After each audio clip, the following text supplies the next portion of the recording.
කවුඩින් එක දිහා පැය දෙක නිකන් රෙකෝඩින් නැතුව යනවා. හරි.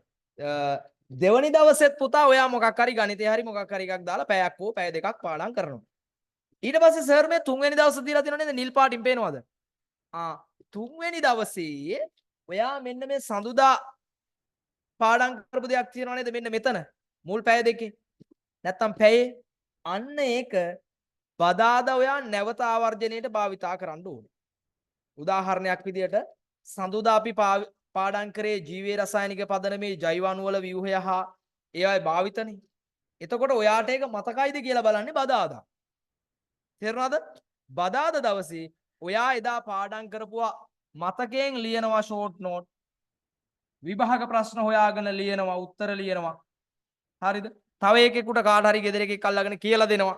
බලලා හරි කමන්නේ ඌ මේසෙ උඩින් තියලා ඌට කියලා දෙනවා සඳුදා ඔයා පාඩම් කරපුවා. ඔන්න ඔයාට එතකොට අමතක වෙච්ච නැවත මතක් වෙනවා. මෙන්න මේ කොටස් මට මතක නැහැ මේවා මතක නැහැ. ඔයා නැවත එතනදී නැවත නෝට් එකක් දාගෙන ඉස්සරහට පාඩම් කරන්න දාගන්නවා නැත්නම් එදාම පාඩම් කරනවා. බ්‍රහස්පතින්දා අලුත් මාතෘකාවක් පාඩම් කරනවා. සිකුරාදා අලුත් මාතෘකාවක් පාඩම් කරනවා.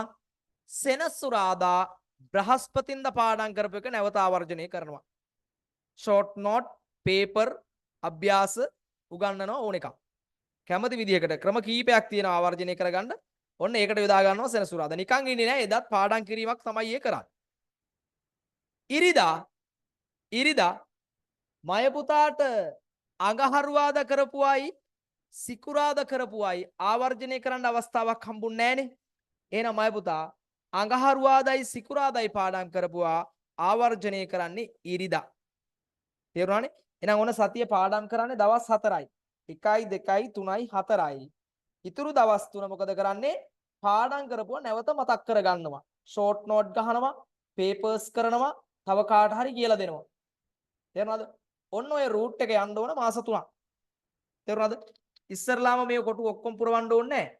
දවසේ පැය දෙකක් පාඩම් කරනවා කියලා මේ කොටුව විතරක් පුරවගෙන යන්කෝ ඉස්සරහට මේ. හරි?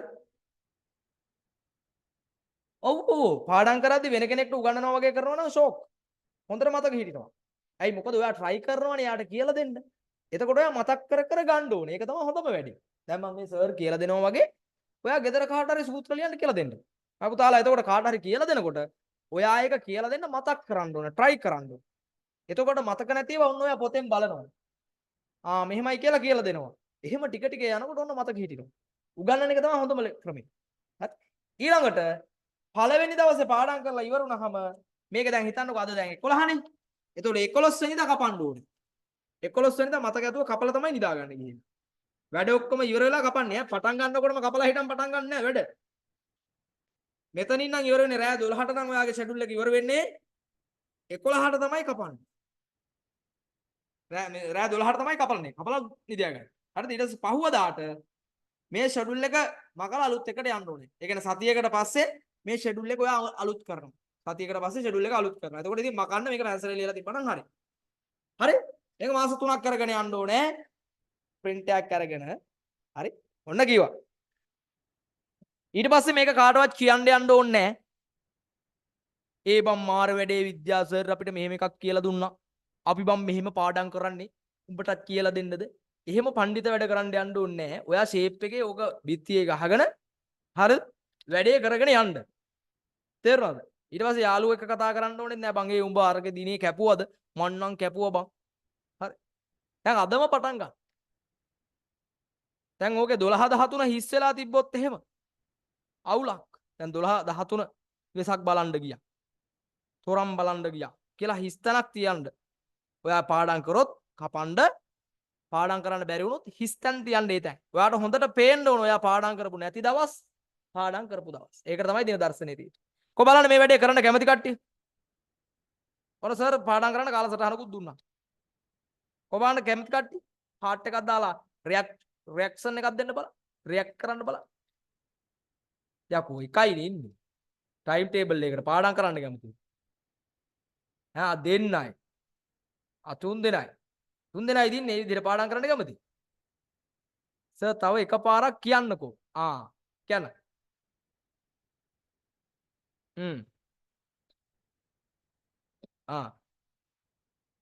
ඉන්න කොහොමද? ඔක්කොමලා පාඩම් කරන්න ඕනේ ඈ.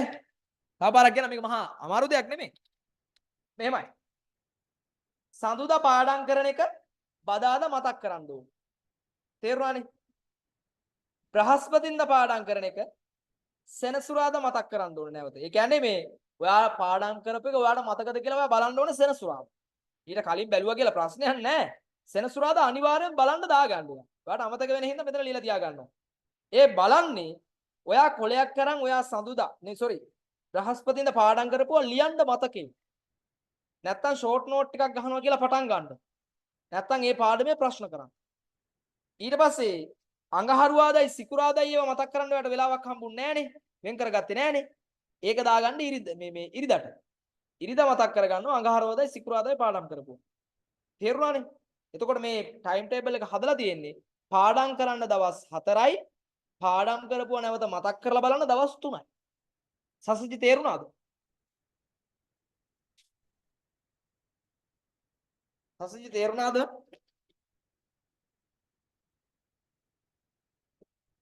තේරුණාද? රයිට්.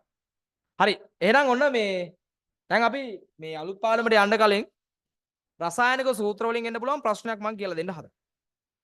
හරිද? ලියා ගන්නකො ප්‍රශ්නයක්. මෙන්න මෙහෙම ප්‍රශ්න එන්න පුළුවන්. නැත්තම් ඉන්න මම ෂෙයා කරන්නම් ප්‍රශ්නයක්.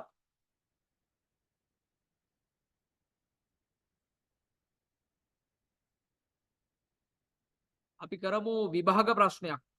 රයිට්? ළඟත් ඇති ඔයාලට මම ඉවලක් තියෙනවා.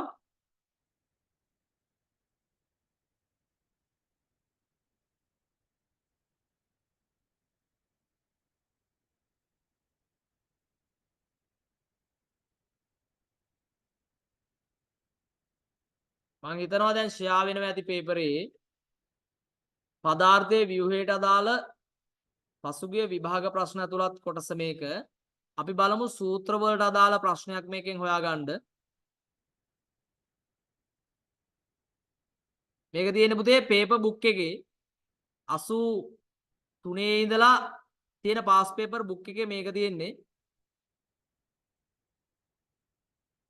රයිට් 16 සහ 17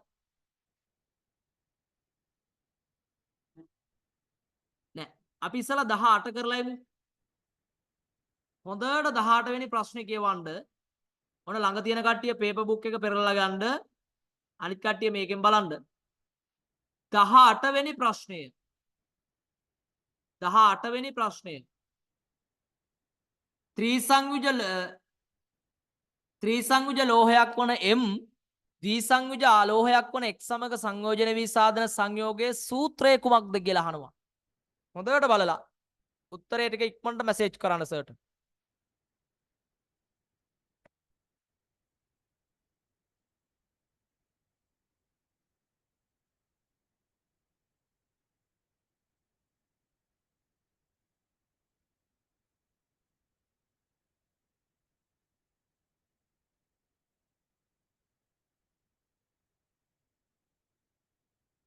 ඉක්මනට උත්තරේ මැසේජ් කරන්න.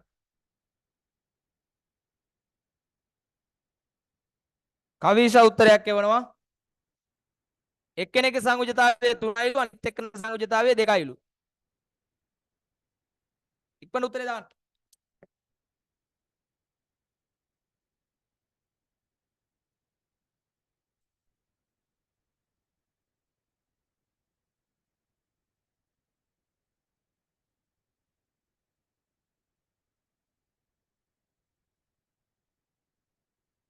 සසින්දු උත්තරේ එවනවා නවෝද්‍ය උත්තරයක් එවනවා.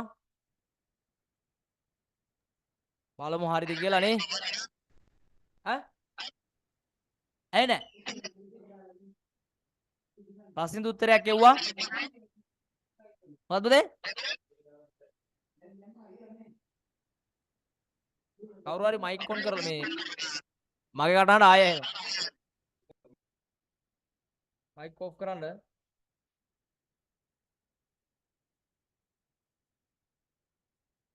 රයිට් වෙලාව ඇති ත්‍රිසංයුජ ලෝහයක් වන M ද්විසංයුජ අලෝහයක් වන X සමග සාධන සංයෝගයේ සූත්‍රය. ඔන්න සර් ලියනවා ඈ. ඔන්න සර් ලියනවා. මේක හරි ලේසියිනේ. M ගේ සංයුජතාවය 3යිලු. ඒක ලෝහයක්. එතකොට එයා යටින් 3යි කියලා ලියාගන්න ලබා. උගේ සංයුජතාවය දීලානේ. x ගේ සංයුජතාවය 2යි. ඉතින් කියන්නේ ලියා ගන්නවා. දැන් මේ සූත්‍ර ලියන්නේ කොහොමද? සංයුජතාව මාරු කරනවා. ඔන්න m ට x ගේ 2 දුන්නා. x ට m ගේ 3 දුන්නා. එහෙනම් සූත්‍රය m2 xt m2 xt මොකක්ද උත්තරේ?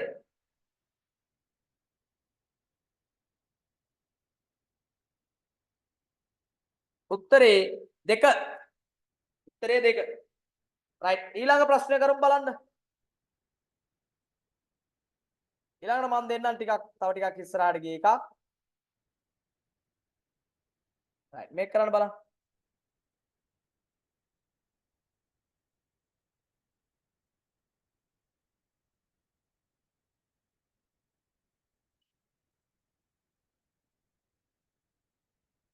ප්‍රශ්නාංක 16යි 17යි. ප්‍රශ්නාංක 16යි 17යි කරලා දෙන්න.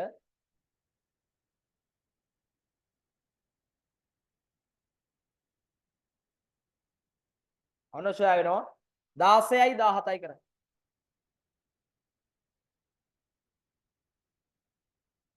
x සහ y මූලද්‍රව්‍ය වල ආවර්තය සහ කාණ්ඩය දකුණු පැත්තේ දීලා තියෙනවා. 2012 ආපු ප්‍රශ්නයක්. 16යි 14යි උත්තර ගන්න බලන්න.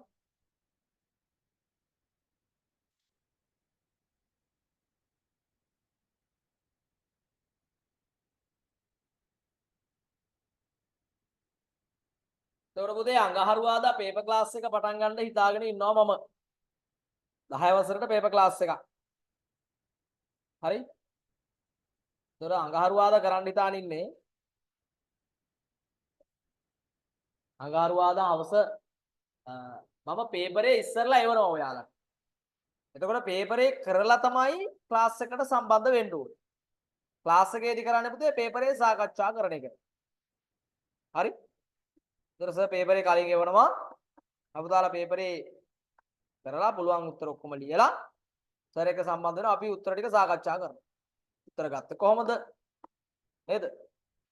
ඔක්කොම කතා කරනවා. විග්‍රහයන් ලියනවා. රයිට් වෙලාව ඇති. කෝ කවුරුත් උත්තරේ වන්නේ නැහනේ. ඈ? සර් එක පන්තියේ ඉන්නවනම් උත්තරේ වන්න ඕනේ. හරි? උත්තරේ වන්න ඕනේ. 16ට උත්තරේ කීයද? 17ට උත්තරේ කීයද? දැන් පළවෙනි එක අහනවා y ගේ ඉලෙක්ට්‍රෝන වින්‍යාසය මොකක්ද කියලා අහනවා. 17 අහනවා x සහ y එකතු වෙලා හැදෙන සංයෝගයේ සූත්‍රය මොකක්ද කියලා. මම ලියා ගන්නවා උත්තරේ එවන කට්ටිය ඈ. එවන කට්ටිය නෝට් ඩවුන් කරනවා. කවිෂ උත්තරයක් එවනවා. ඔව්. 16ට බුද්ධිලානි උත්තරයක් එවනවා. දැන් කාණ්ඩංකය සහ ආවර්තය කියන එක දැන් මතක නැත්තම් ඕන් අමාරුයි වෙඩේ. මන් දන්නවා කට්ටිය පාඩම් කරන්නේ නැහැ ඔය හිටියට. දැන් කට්ටිය වෙසක් කූඩු අලුව පන්ති ඉන්නවත් දන්නේ නැහැ. සමහර කට්ටිය අටපට්ටම් හදන ගමන්ද දන්නේ නැහැ. ටීවී එක වගේ පන්ති ඕන් කරගෙන ඈ එහෙමද දන්නේ නැහැ නේ? සසිඳු උත්තරයක් එවුවා. සසිඳු 4 දෙනයි තාම උත්තරේ එව්වේ. චමිදු විශ්මි රයිට්. තිසංක මම මේ නම් කියන්නේ ගෙදරට ඇහෙනවනේ. දැන් කට්ටිය හෑන්ඩ් ෆ්‍රී ගහගෙන කනේ ගහගෙන ඔහොම ඉන්නවත් දන්නේ නැහැ. එතකොට ගෙදරට ඇහෙන්නේ නැහැ නේ කියනේවා. දැන් මේම අය ඔයාලගේ නේද වැඩ? රයිට් ඔන්න එහෙනම් සර් උත්තර ටික දැන් කියන්න යන්න. දැන් මේක ඉස්සල්ලාම බලන්න ආවර්තය සහ කාණ්ඩය දීලා තියෙනවනේ බං. ආවර්තය කියන්නේ ඉලෙක්ට්‍රෝන පිරලා තියෙන ශක්ති මට්ටම් ගාන. කාණ්ඩය කියන්නේ අවසාන ශක්ති මට්ටමේ තියෙන ඉලෙක්ට්‍රෝන ගාන. දැන් x ගන්නකො. x ගේ ආවර්තය 2යි කියන්නේ ශක්ති මට්ටම් දෙකක් පිරීලා. එහෙනම් x කියන එක්කනට අදාළ වින්‍යාසය වෙන්න ඕන 1 හෝ 2. මොකද බලන්නකො ඉලෙක්ට්‍රෝන වින්‍යාසයේ ශක්ති මට්ටම් දෙකක් පුරවලා තියෙන්නේ. හැබැයි කාණ්ඩය බලපුවාම 2 හින්දා අවසාන ශක්ති මට්ටමේ ඉලෙක්ට්‍රෝන දෙකක් තියෙන්න ඕනේ. එහෙනම් ඔතන x ගේ ඉලෙක්ට්‍රෝන වින්‍යාසය නෑ කියලා ඔයාලට පේන්න ඕනේ. ඉලෙක්ට්‍රෝන දෙකක් තියෙන තැනක් නෑ. දැක්කනේ? හරි. අපෙන් අහන්නේ y ගේ වින්‍යාසය. y ගේ ආවර්ත 3ක් පිරීලා ඒක තීරණය වෙන්නේ ආවර්තය 3 හින්දා. එහෙනම් 3 හෝ 4 උත්තරේ. අවසාන ශක්ති මට්ටමේ ඉලෙක්ට්‍රෝන 4ක් තියෙනවා. මම ඒක හොයාගන්නේ කාණ්ඩාංකයෙන් කාණ්ඩය 6 හින්දා. sorry. කාණ්ඩාංකය 6. එහෙනම් අවසාන ශක්ති මට්ටමේ ඉලෙක්ට්‍රෝන 6ක් තියෙන්න ඕනේ. එහෙනම් y වෙන්නේ උත්තරේ 4. දැක්කද සර් හොයාගත්ත විදිය? ශක්ති මට්ටම් ගාන හොයාගත්තා ආවර්තයෙන් අවසාන ශක්ති මට්ටමේ ඉලෙක්ට්‍රෝන ගාන හොයාගත්තා කාණ්ඩාංකයෙන්. ඊට පස්සේ අපෙන් අහනවා x හා y සංයෝජනය වීමෙන් සෑදෙන සංයෝගයේ සූත්‍රය මොකක්ද කියලා. මය පුතාලා කියන්න x ගේ සංයුජතාවය කීයද? දෙවන කාණ්ඩයේ මූලද්‍රව්‍යයක් නම් x ගේ සංයුජතාවය කීයද? මයික් ඔන් කරලා කියන්න. සර් මැසේජ් බල බල ඉන්න බෑ. x ගේ සංයුජතාවය කීයද? මයික් ඔන් කරලා කියන්න. දෙකයි. දෙවන කාණ්ඩයේ මූලද්‍රව්‍යයක්. දෙකයි. දෙවන කාණ්ඩයේ මූලද්‍රව්‍යයක් නම් දෙකයි. දෙකයි. හයවන කාණ්ඩයේ මූලද්‍රව්‍යයක්. සංයුජතාවය කීයද? දෙකයි. ඒත් දෙකයි. 1 2 3 4 3 2 1 බිංදුව මතකයිනේ. එහෙනම් සංයුජතා දෙන්නගෙම සමානයි සර්. එහෙනම් ඔන්න සූත්‍රය ලියලා දානවා. x y කියලා ලියාගමු. x ගේ සංයුජතාවය 2යි. y ගේ සංයුජතාවය 2යි. දෙන්නගේ දෙක මාරු කරන්ට දෙන්නගේ දෙක සමාන නිසා සුළු වෙලා යනවා. සූත්‍රය xy කියලා මතක තියාගන්න ඕනේ. උත්තරේ 1. උත්තරේ 1. හරි? ඔන්න ඔය වගේ ප්‍රශ්න එනවා රසායනික සූත්‍ර ලිවීම සම්බන්ධයෙන්. රයිට් මම දැන් දෙන්නම් ඔයාලට ගෙදර පොතේ ලියාගන්න ප්‍රශ්නයක් ඔය වගේම සංයුජතාවය හොයාගෙන යන්න ඕන එකක්. රයිට්? ලියාගන්න මෙන්න මේ ප්‍රශ්නයක්. ඔන්න මං කියනවා ඈ. ඔක්කොටම ඇහෙනවද කියන්න මං කියන එක හොඳට ඇහෙනවද? ප්‍රශ්න කියන්න කලින්. නැත්නම් මම බෝඩ් එකේ දාන්නම් ප්‍රශ්නේ. බෝඩ් එකේ දාන්නම් ඈ. බෝඩ් එකේ දාන්නම් ප්‍රශ්නේ ඈ. රයිට්. ඔන්න බෝඩ් එකේ දානවා. බෝඩ් එක හොඳට පේනවද? බෝඩ් එක හොඳට පේනවද? ඔව් සර්. හරි එහෙනම් ඔන්න බෝඩ් එකේ දාන ප්‍රශ්නේ.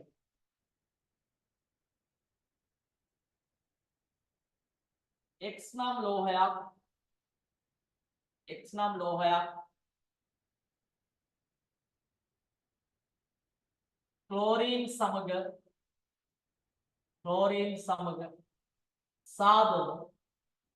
ක්ලෝරින් සමග සාධන ක්ලෝරයිඩයේ සූත්‍රය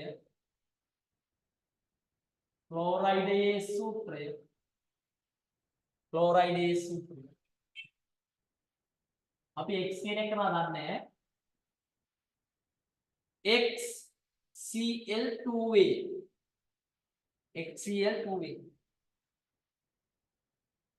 X ලෝහය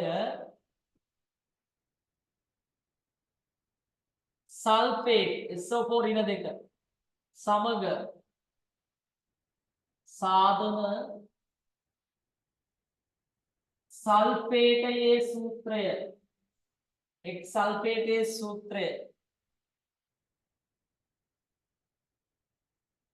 ලියා දක්වන්න දැන් මම පුතාලා බලන්න x කියන්නේ කවුද කියලා අපි දන්නේ නැහැ. හැබැයි සූත්‍රය අහනවා x සල්ෆේට් එක එකතු වෙලා හදන x සල්ෆේට්ගේ සූත්‍රය මොකක්ද කියලා. එතකොට මම පුතාලා දන්නවා සංයුජතාවය නැතුව මේ සූත්‍ර ලියන්න අපි දන්නේ නැහැ. හැබැයි එතන සංයුජතාවය හොයන්න පොඩි ක්‍රමයක් දීලා තියෙනවා. x එක සාධනයේ සූත්‍රය දීලා තියෙනවා. ඒකෙන් හොයාගන්න පුළුවන්. විනාඩි 5ක් දෙන්න. ටක් ගාලා කරලා බලන්න. x ගේ සල්ෆේටයේ සූත්‍රය උනේ මට. ඉක්මනට කරා. ඉවර කට්ටිය ටක් ගාලා මැසේජ් එකක් දාන සූත්‍රය.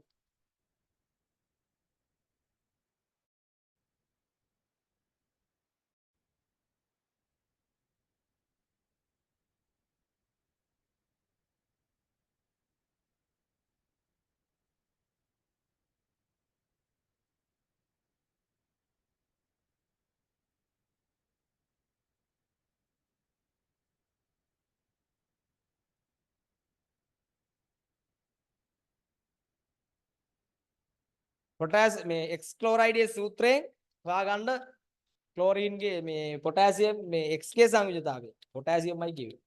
x ගේ සංයුජතාවය. ඉක්මනට ආ ඔන්න පසින්දු උත්තරයක් කිව්වා. අද මම ඔයාලට චූටි කතන්දරයක් කියලා දෙන්න. කැමතිද? පොඩි කතන්දරයක් කියලා දෙනවද? සර් අපි කතන්දර අහන පොඩි ළමයි නේද? දෙන්නෙක් උත්තරෙව්වා. ඒකු දෙකම හරි.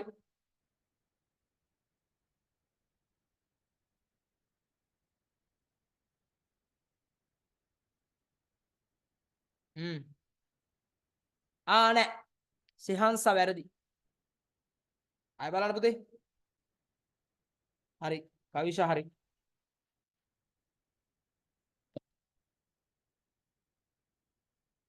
මහේෂිකා හරි. සසිඳු හරි.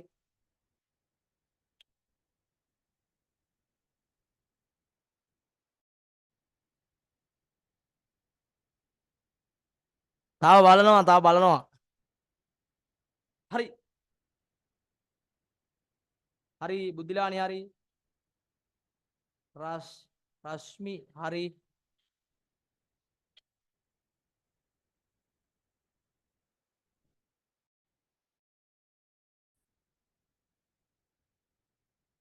අනිත් කට්ටිය ඩින්ලි හරි.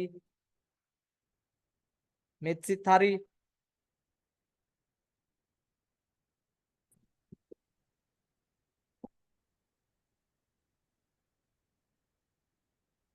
සසජි හරි.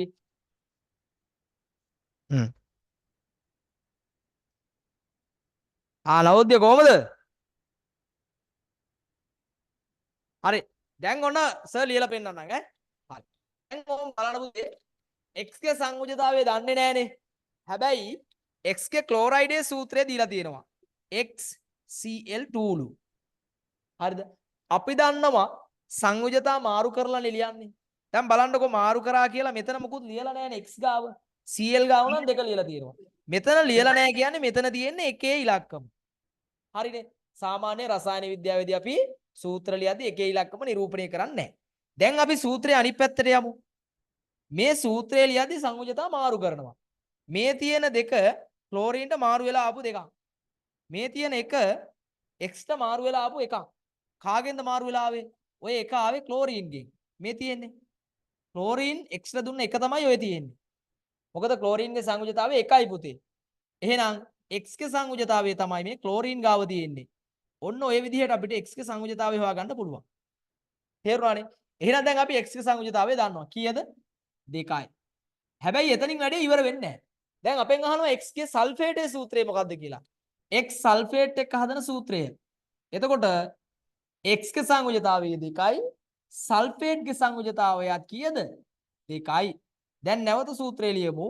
සල්ෆේට් ගේ එක x ට දෙනවා. x ගේ 2 සල්ෆේට් ට දෙනවා මෙහෙම. වරහණෙන් පිට. බලන්න හොඳට සංයෝජතා දෙක සමානයි. දෙවරක් 1යි දෙවරක් 1යි. සූත්‍රය XSO4. ප්‍රශ්න තමයි දෙන්නේ. දැන් පහුගිය දවස්වල විභාග මේ සාහිත්‍ය පෙළ ප්‍රශ්න පත්‍ර බලලා ඉවර වුණා. ඒකට කාරණාවක් තමයි 2020න් පස්සේ සෑම ප්‍රශ්න පත්‍රයක්ම හදන්නේ පාස් පේපර් ප්‍රැක්ටිස් කරලා ඇවිල්ලා ලියන්න බැරි වෙන විදිහට. තේරුණානේ? ඒ කියන්නේ පුතා තර්කන හැකියාව වැඩි දරුවන්ට තමයි විද්‍යාව ප්‍රශ්න පත්‍රේ ලේසි. ඒ කියන්නේ මේ වගේ ප්‍රශ්න තමයි වැඩිපුරම තියෙන්න පුළුවන් විද්‍යාවේ. සූත්‍ර ලියනවා කියලා එකක් આવොත් මේ වගේ ඒවා තමයි තියෙන්න පුළුවන්. ඇයි? අර දන්න સિદ્ધාන්තය පාවිච්චි කරන්න දන්න ළමෙක් තමයි විද්‍යාවේදී ලකුණු ගන්න ඕනේ. නැතුව සූත්‍රය ලියන්නේ සංයෝජතා මාරු කරලා පොටෑසියම්ගේ සංකේතයයි ක්ලෝරීන්ගේ සංකේතයයි ලියලා මාරු කරලා ලියන්න දන්න එක විතරක් ප්‍රමාණවත් මදි විද්‍යාවේ එකක් දාන්න. මේ විදිහට වෙනස් ස්වරූපයෙන් දුන්නොත් එතනදී කල්පනා කරලා සංයෝජතා මාරු කරලා ලියන්න ඒ වගේම හොයාගෙන අලුත් සූත්‍ර ගොඩනගන්න පුළුවන් වෙන්න ඕනේ. හැබැයි ඉතින් දැන් මය පුතාලා බය වෙන වෙලාවදී යකෝ එහෙම කරන්න බෑනේ මට. එහෙම මිනිස්සු වේ අපි. එතකොට සර් අපිට ඒකක් ගන්න බැයිද? බය වෙන්න එපා. මාත් ඒ වගේ තමයි ඒ කාලේ. දැන් මේ වගේ සූත්‍ර එකපාරට දුන්නාම සර්ටත් ලියා ගන්න බැරි වුණා. දැන් මේ ඇස් දෙක පියාගෙන ලියවට මොකද කරන්න ඕනේ ඉස්සරලාම මේ වගේ ප්‍රශ්නත් එක්ක හැප්පෙන්න කලින් අපි ඉස්සරලාම සංකේත ටික අඳුනගෙන මතක තියාගෙන ඉන්න ඕනේ. මූලද්‍රව්‍ය වල බහුපරමාණුක අයන කාණ්ඩ ටික හොඳට මතකයෙන් ලියන්න පුළුවන් වෙලා තියෙන්න ඕනේ. සංයුජතා ඔක්කොම මතක තියෙන්න ඕනේ. සර් කියන්නේ ඒක විතරක් ප්‍රමාණවත් මදි. ඊට පස්සේ මේ එකතු කරගත්ත මේ දැනුම පාවිච්චි කරලා වෙනස් විදිහේ ගැටලුත් එක්ක තර්ක කර කර හැප්පෙන්න පුළුවන් වෙන්න ඕනේ. ඉතින් ඒකට අපි දැනුම ඉස්සෙල්ලා ගොඩ ගහ ගන්න ඕනේ. ඉතින් ඒකට තමයි සර් මේ කාලසටහන දුන්නේ. මේකෙන් ඔයා සන්නද්ධ වෙන්න දැනුම එකතු කරගෙන බදාදායි සෙනසුරාදායි තමයි සන්නද්ධ කරපු දැනුම භාවිතයට ගන්න. පාවිච්චි කරන්න. හරිද? මතකයිද කියලා බලන්න. ඒකින්ද මතක ඇතුව කාලසටහන මේන්ටේන් කරන්න. මම චූටි කතාවක් කියනවා කියලා කිව්වනේ. දැන් මේකෙන් පස්සේ මම චූටි කතාවක් කියන්න. මේක ජර්මන් කතාවක්. ජර්මනියේ තිබ්බ කතාවක්. බලන්න හાર્ට් එකක් දාන්න. කතාව අහන්න කැමති කට්ටිය. කැමති නැද්ද දන්නේ නැහැනේ. සර් මේ අපි මේ වන්දි ඇවිල්ලා ඉන්නේ කතන්දර අහන්න නෙමෙයි. මේ විද්‍යාව ඉගෙන ගන්න ඇවිල්ලා ඉන්නේ. සර් මේ කයිය ගා හිටියට අපිට ඩේටා කැපෙන්නේ. සර් කියයි. කොබන්න හાર્ට් දාන්න කැමති කට්ටිය. නැත්තම් මේ අකමැත්තෙන් මං කියනවද දන්නේ බලෙන් අහගෙන ඉන්නවද දන්නේ නැහැ. නේ? කැමති. හරි. මේක ජර්මන් කතාවක්. මං නම් එකෙන්ම කැමති සායකනේ. නේ වෙනසකටත් එක්ක ඔන්න අපි කතාවක් කරමු. දැන් මේක ජර්මන් කතාවක්. ජර්මනියේ වෙච්ච කතාවක්. හරිද? ජර්මනියේ හිටියා මැජික් කාරෙක්. එයාගේ නම යූෂෝ. මොකක්ද නම? යූෂෝ. මතක තියාගන්න ඕනේ නිකන් මතක තියාගන්න. යූෂෝ. මේ මැජික් කාරයා එක දවසක් එන මෙහෙම කතාවක් කියනවා. එයා කියනවා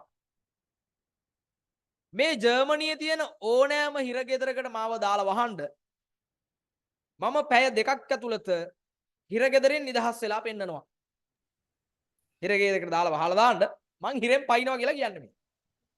හැබැයි මගේ කොන්දේසියක් තියෙනවා. මම ඇඳගෙන ඉන්න ඇඳුම පිටින් තමයි මාව ගිහින් දාන්න ඕනේ. එහෙම කරොත් මම පැය දෙකක් ඇතුළත හිරෙන් පයින්නවා. ඉතින් මේක බාර ගන්නවා හිරගෙවල් කීපයකින් යූෂෝට එන්න කියලා. අපි එනම් මේක කරලා බලමු කියලා යූෂෝ හිරේට දානවා. අනේ ඉතින් යූෂෝ පැය භාගයක්වත් හිරේ ඉන්නේ නැහැ. හිරේ ඉබ්බා ඇරලා එළියට පැනලා එනවා. හරිද? ඉතින් ඔන්න එක දවසක් ඒ වගේම හිරගෙදරක් ගාව මිනිස්සු එකතු වෙලා ඉන්නවා මේක බලන්න. ඉතින් යූෂෝ ඉතින් යාළුවනේ අපි පැය භාගයකින් හම්බෙමු එහෙනම්. ඔක්කොටම ජය වේවා. චෙරියෝ කියලා යනවා හිරගෙට. පැය භාගයක් විතර යනකොට එළියට එනවා. ඉතින් මේ විදිහට මේක කරගෙන යනවා යූෂෝ. මේක දිහා බලාගෙන ඉන්නවා ජර්මනිය ටිකක් දුෂ්කර ඈත පළාතක පරණ බන්ධනාගාරයක ජේලර් මහත්තයෙක්. ඔය ජේලර් කියන්නේ හිරගෙදර හිරකාරයෝ මේ බලා ගන්න ඒ කට්ටියගේ මේ හිර කඳවුර බලා ගන්න නිලධාරියට කියන අපි ජේලර්. මේ මහත්තයා කියනවා යූෂෝට ඔබතුමා එන්නකෝ අපේ හිරගෙදරට. ඇවිල්ලා මැජික් එක අපේ ගෙත් කරලා බලන්නකෝ. කැමති නැද්ද කියලා අහනවා. යූෂෝ මහා උද්දාමයෙන් ඇවිල්ලා කියනවා අයියෝ ඕක මොකද්ද? මං හිරගෙවල් කීයකින් පැන්න මිනිහෙක්ද? හැබැයි හිරකාරෙක් නෙමෙයි මම. මැජික් කරලා මං කීයකින් පැන්නද? ඔයාගේ හිරගෙදර මට මහ ලොකු දෙයක් නෙමෙයි. අපි ඔකත් පැනලා බලමු. කියලා යූෂෝ එනවා. ඇවිල්ලා එදා වගේම හිරගෙදර ඉස්සරහා මේ විශ්මය බලන්න මිනිස්සු එකතු වෙලා. හිරෙන් පයින් විදිය බලන්න. එදත් වෙනදා විදිහටම යූෂෝ මෙයාගේ යාළුවන්ට කියනවා යාළුවනේ අපි පැය භාගයකින් නැවත හමු වෙමු. මං ඉක්මනට එනවා කියලා ගිහලා හිරගෙට යනවා. යූෂෝ කොච්චර අහංකාරයිද උද්දච්චයිද කියනවනම් හිරගේ ඇතුළට යද්දී ජේලර් මහත්තයා දොර වහනවා. ආපහු හැරිලවත් බලන්නේ නැහැ. එච්චරකට ලොකුකම. ආඩම්බරයි. මෙයා දන්නවා මට අරගෙන එන්න පුළුවන්. ජේලර් මහත්තයා හිරගේ වහලා යනවා යන්න. දැන් ඔන්න යූෂෝ මැජික් එක පටන් ගන්න. යූෂෝ යාගේ බඳපටිය ගලවලා ගන්නවා. බෙල්ට් එක ගලවලා ගන්නවා. ගලවලා අරගෙන ඒක ඇතුලේ තියෙන චූටි කම්බියක්. දැන් ඉතින් වැඩේ තේරෙන්න ඕනේ. මොකද කරන්නේ? මේ යූෂෝ මේ කම්බිය පාවිච්චි කරලා අර ඉබ්බා අරින්නයි යන්නේ. ඕක තමයි මෙච්චර දවස් කරන්නේ. හරි. මේ ඉබ්බාගේ අර යතුරු කටට මේ කම්බිය දාලා මෙයා දන්නවා යතුරු කටේදී මේ ඉබ්බා ඇරෙන ලොක් එක තියෙන තැන. ඒකට හේතුව තමයි ජර්මනියේ පුතා ඉබ්බෝ සහ යතුරු හදන කම්පැනියේ පාරම්පරික අයිතිකාරයෙක් තමයි මේ යූෂෝ කියන්නේ. ඒක කවුරුත් දන්නේ නැහැ.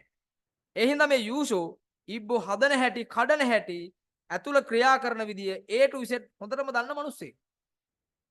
ඒ හින්දා මේ මිනිස්සයාට ඉබ්බෝ කඩනවා කියන එක මහා කජ්ජක් නෙමෙයි. මෙතන මැජික් එකක් නැහැ. දැන් ඉතින් කවුරුත් නැහැ. දැන් යූෂෝ හිමීට ඉබ්බගේ අර කට ඇතුලේ කම්බිය දාලා කරකවනවා. වෙනද වගේම කරක යනවා. කරකවගෙන යද්දි ඔන්න මෙයාට අවසානයේ හම්බෙනවා ඉබ්බා ඇරෙන තැන ලොක් එක. මෙයා දන්නවා දැන් ඊළඟට මේක කරකවපු ගමන් ටික් කියන සද්ද එනවා ඉබ්බා ඇරෙනවා. මෙයාට චූටි හිනාවක් කියා. මෙව්වත් මට වැඩද? මේකෙනුත් එහෙනම් මං එළියේ. හිමීට කම්බිය කරකවනවා. ටික් සද්ද එනවා. හැබැයි ඉබ්බා ඇරුනේ නැහැ. වෙනද වගේ ඉබ්බා ඇරුනේ නැහැ. යූෂෝට ටිකක් බය හිතුණා. මට වැරදුනාද? ආයෙත් try කරලා බැලුවා. ටික් සද්ද ආවා. ඉබ්බා ඇරුනේ නැහැ. ආයෙත් බැලුවා. ආයෙත් බැලුවා. ආයෙත් බැලුවා. ඉබ්බා ඇරෙන්නේ නැහැ. මෙයා උත්සාහ කරපු වාර ගාන කීයක්ද කියලා මෙයාට මතක නැහැ. මෙයා නැවත නැවත උත්සාහ කරනවා. ඉබ්බා ඇරෙන්නේ නැහැ. දැන් නම් දාඩියක් දාලා බය හිතෙනවා. හදවත වේගයෙන් ගැහෙනවා. ඇඬෙන්නත් වගේ. මෙයාගේ මැජික් එක නැති වෙන්න යන්නේ. මිනිස්සුන්ගේ ලැජ්ජ වෙන්නයි යන්නේ. ආයෙත් උත්සාහ කරනවා. පැය භාගෙන් එනවා කියලා කියපු මිනිහාට දැන් පැය එකමාරක් විතර ගිහිල්ලා. තාමත් ඉබ්බා අර ගන්න බැරි වෙනවා. මෙහෙම උත්සාහ කරලා අන්තිමේට යූසු හයියෙන් අඬන්න පටන් ගන්නවා හිරගේ ඇතුළට වෙලා. මාව මේකෙන් එළියට ගනින්න. මට මේ ඉබ්බා අරින්න බෑ. මේ ඔක්කොම කතන්දරේ ජේලර් මහත්තයා කැමරාවකින් ඈත ඉඳන් බලාන හිටියා. අන්තිමේට පැය දෙකකට විතර පස්සේ ජේලර් මහත්තයා දුවගෙන ඇවිල්ලා කියනවා අනේ යූෂෝ මට අමතක වුණා. ඔයා හිරගේ ඇතුලේ කියලා. දොර ඇරගෙන එළියට එන්න. ජේලර් මහත්තයා එළියේ ඉඳන් කියනවා. යූෂෝ ඇතුලේ ඉඳන් හයියෙන් අඬන්න කියනවා. කොහේ එන්නද මිනිස්සු? මට ඉබ්බා අරගන්න බෑනේ. අනේ ප්‍රශ්නයක් නැහැ. ඔබතුමා එළියට එන්න කියලා. ජේලර් මහත්තයා යතුරක් නැතිවම ඉබ්බා ඇරලා දොර අරිනවා. යූෂෝගේ කට ඉබ්බගේ ලොක් එක ඇරුණට වැඩිය ලොකුවට කට ඇරිලා බලාගෙන ඉන්නවා. ඒ මොකද යකෝ ඒ උනේ. මෙච්චර වෙලා මම අරින්න දඟලපු ඉබ්බා ජේලර් මහත්තයා යතුරක් නැතුව මැරියා. මොකද වෙලා තිබ්බේ? බලන්න කවුරු හරි මේක තේරුණා නම් මෙතන වෙලා තිබ්බ දේ. කියන්න බලන්න උත්තරයක්. යූෂෝට ඇයි ඉබ්බා අරින්න බැරි වුනේ? කවුරු හරි දන්නවද? ඉබ්බට මොකද වෙලා තිබ්බේ? ඈ? මොකද වෙලා තිබ්බේ? ඔයාලා හිතන්නේ මොනවා වෙලා තිබ්බද? පුතා මේ ජේලර් මහත්තයා ඉබ්බා ලොක් කරලා තිබ්බේ නෑ. ඉබ්බා ලොක් කරලා තිබ්බේ නෑ. ඉබ්බා ඇරලා තිබ්බේ. හැබැයි යූෂෝගේ මනසෙන් ඔළුවේ දාගෙන හිටියා හැමදාම එයා ඇරියේ ලොක් කරපු ඉබ්බෝ. එහෙනම් මේකත් ලොක් කරලා තියෙන්නේ කියලා යූෂෝ ඔළුවේ තියාන හිටපින්දා එයා හැම වෙලේම උත්සාහ කරේ ඉබ්බා අරින්න. හැබැයි මේක පරණ හිරගයක්. තියෙන ඉබ්බෝ ලොක් වෙන්නේත් නෑ. ඒකයි මම පරණ හිරගයක් කිව්වේ. ලොක් එක ඇරලා තිබ්බා. ඒක යූෂෝට වැටහුනේ නෑ. ඉතින් මම මේ කියන්න උත්සාහ කරන්නේ අපිත් ඒ වගේ සමහර වෙලාවට. අපි හිතාගෙන ඉන්න අපිට සමහර දේවල් බෑ කියලා. තේරුණාද? අපි හිතෙන් ලොක් එකක් දාගෙන ඉන්නවා ඉබ්බේ. අයියෝ අපිට විද්‍යාව බෑ. අර සම්පතයටනේ විද්‍යාව පුළුවන්. ඌට තමයි ලකුණු ගොඩක් තියෙන්නේ. ඔව් අපිට බෑ. අපිට ගණන් බෑනේ. ඔව්. ඌට තමයි පුළුවන්. අපිට ඉංග්‍රීසි බෑනේ. ඕන් ඔහම ඉබ්බෝ ටිකක් දාගෙන ඉන්නේ. අපි විසින්ම අපිට බෑ කියලා ලේබල් එකක් ගහගෙන ඉන්නේ. තේරුණාද? හැබැයි අපි කවදාවත් උත්සාහ කරලා නැහැ. ඒ ඉබ්බා ඇරිලාද තියෙන්නේ? අරින්න පුළුවන්ද? එහෙම කවදාවත් try කරලා නැහැ. ඒකෙන්ද මං කියන්නේ අපි අපේ ඔළුවට ඉබ්බෝ දාගන්න එක නවත්ත ගන්න. තේරුණාද? විද්‍යාව බෑ. සින්දු කියන්න බෑ. දුවන්න බෑ. නේ සංගීත භාණ්ඩ මට වාදනය කරන්න බෑනේ. අපිට බෑනේ. උට පුළුවන්. එහෙම දෙයක් නෑ පුතා. උත්සාහ කරොත් ඕන කෙනෙකුට පුළුවන්. හැබැයි ඔයාට එතනට එන්න කරන්න ඕන කැපකිරීම වෙනස් වෙන්න පුළුවන්. උදාහරණයක් විදිහට ගිටාර් එකක් ගහන්න පුරුදු වෙන්න ලේසි නෑ. හැබැයි සමහර කෙනෙකුට ඒක ඉක්මනට ඉගෙන ගන්න පුළුවන්. එයාගේ හැකියාව. හැබැයි ඒක ඕනම කෙනෙකුට බෑ කියලා දෙයක් නෑ පුතා. ඕන කෙනෙකුට ඉගෙන ගන්න පුළුවන්. ඒක එයාගේ මහන්සිය කැපකිරීම අනුව වෙනස් වෙනවා. ඒකෙන් තමයි මේ කියන්නේ ඉගෙන ගද්දිත් එහෙමයි. අපිට බෑ කියලා විෂයක් නෑ. අපේ උනන්දුව ආසාව මත තමයි සබ්ජෙක්ට් එකේ ඔයා ප්‍රවීණයෙක්ද නැද්ද කියලා තීරණය වෙන්නේ. එරනද? විද්‍යාවත් එහෙමයි. ඔයා වැඩියෙන් වෙලා වැඩ කරොත් විද්‍යාවේ වැඩ ඔයා වෙනවා. එරනද? වැඩිම ලකුණු ගන්න ඔයා වෙනවා. රයිට්. එහෙනම් අපි යමු අලුත් පාඩමට. අද අපි කතා කරන්න යන්නේ නිව්ටන් නියම. හරි? බලන්න ටියුට් එක තියෙන කට්ටිය දැන් ළඟ. හාට්ටයක් දාන සෙට් පැත්තට ගාලා. ටියුට් එක ළඟ තියෙන කට්ටිය. ඉක්මනට දාන්න ඉක්මනට දාන්න.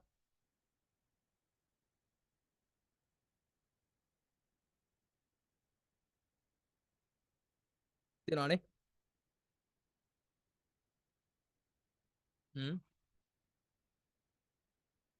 රයිට්. මම පාඩමට යන්න කලින් චූටි වීඩියෝ එකක් පෙන්නන්නම්. හරි? චූටි වීඩියෝ එකක් තියෙන එක බලලා අපි යමු පාඩමට.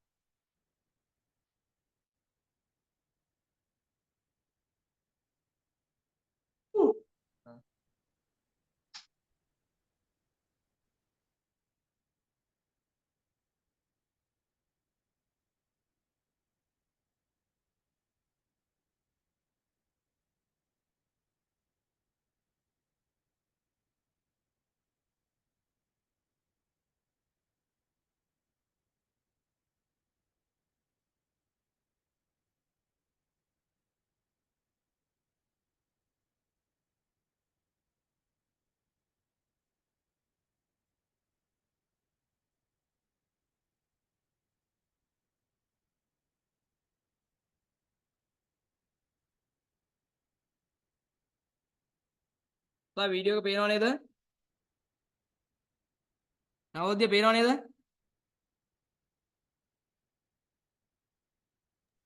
පේන්නේ නැහැ සමනවා. වීඩියෝ එක පේන්නේ නැද්ද? නෑ. පොඩ්ඩක් ඉන්න.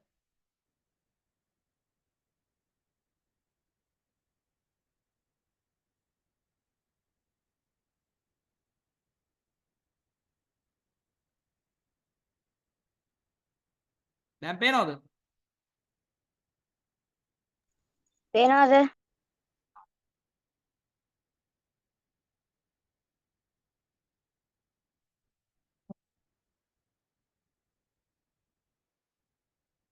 ඔඩියෝ සද්ද ඇහෙනවද ඔගේ?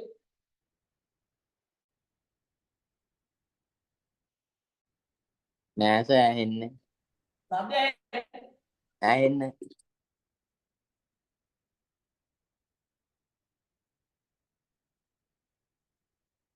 සද්ද ඇහෙන්නේ නැන්නේ? නෑ සර්. දැන් මේ තියෙන්නේ ඇමරිකාවේ NASA ආයතනයේ ෂටල් එකක්. ඔය අභ්‍යවකාශයට චන්ද්‍රිකා මිනිසුන් ගෙන යන්න භාවිතා කරපු රොකට් එකක්. මේ ඔයාලා දන්නවා. සාමාන්‍ය මේක අති විශාල මුදල් වැය වෙන විශාල ශක්තියක් අවශ්‍ය වෙන වැඩක්. ඔන්න ඔය විදිහට තමයි රොකට් එකක් ඉහළ යන්නේ.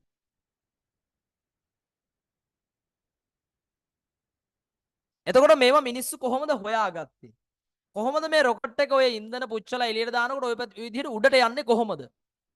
රයිට්? මේ වැඩේ වෙන්නේ කොහොමද?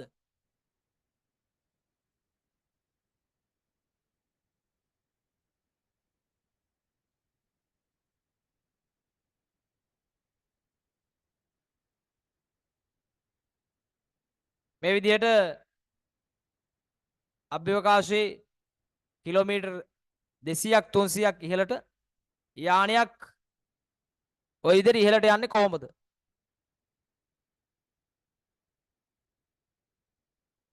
ඊළඟ තව එකක් පෙන්නනවා.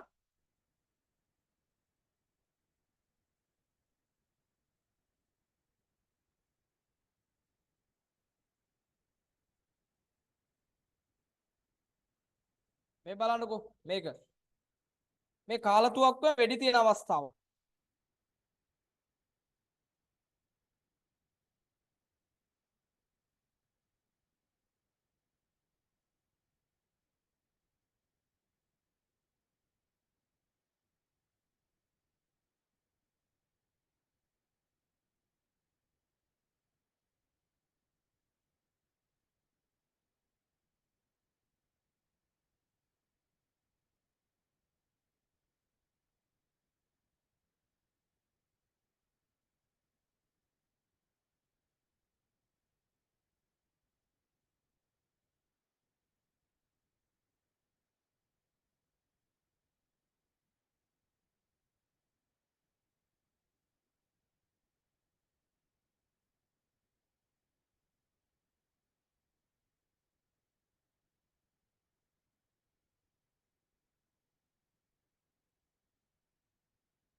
බලන්න මේ කාලතුවක්කුව වෙඩි තියෙනකොට පේනව නේද පුතේ වීඩියෝ එක පේනවද?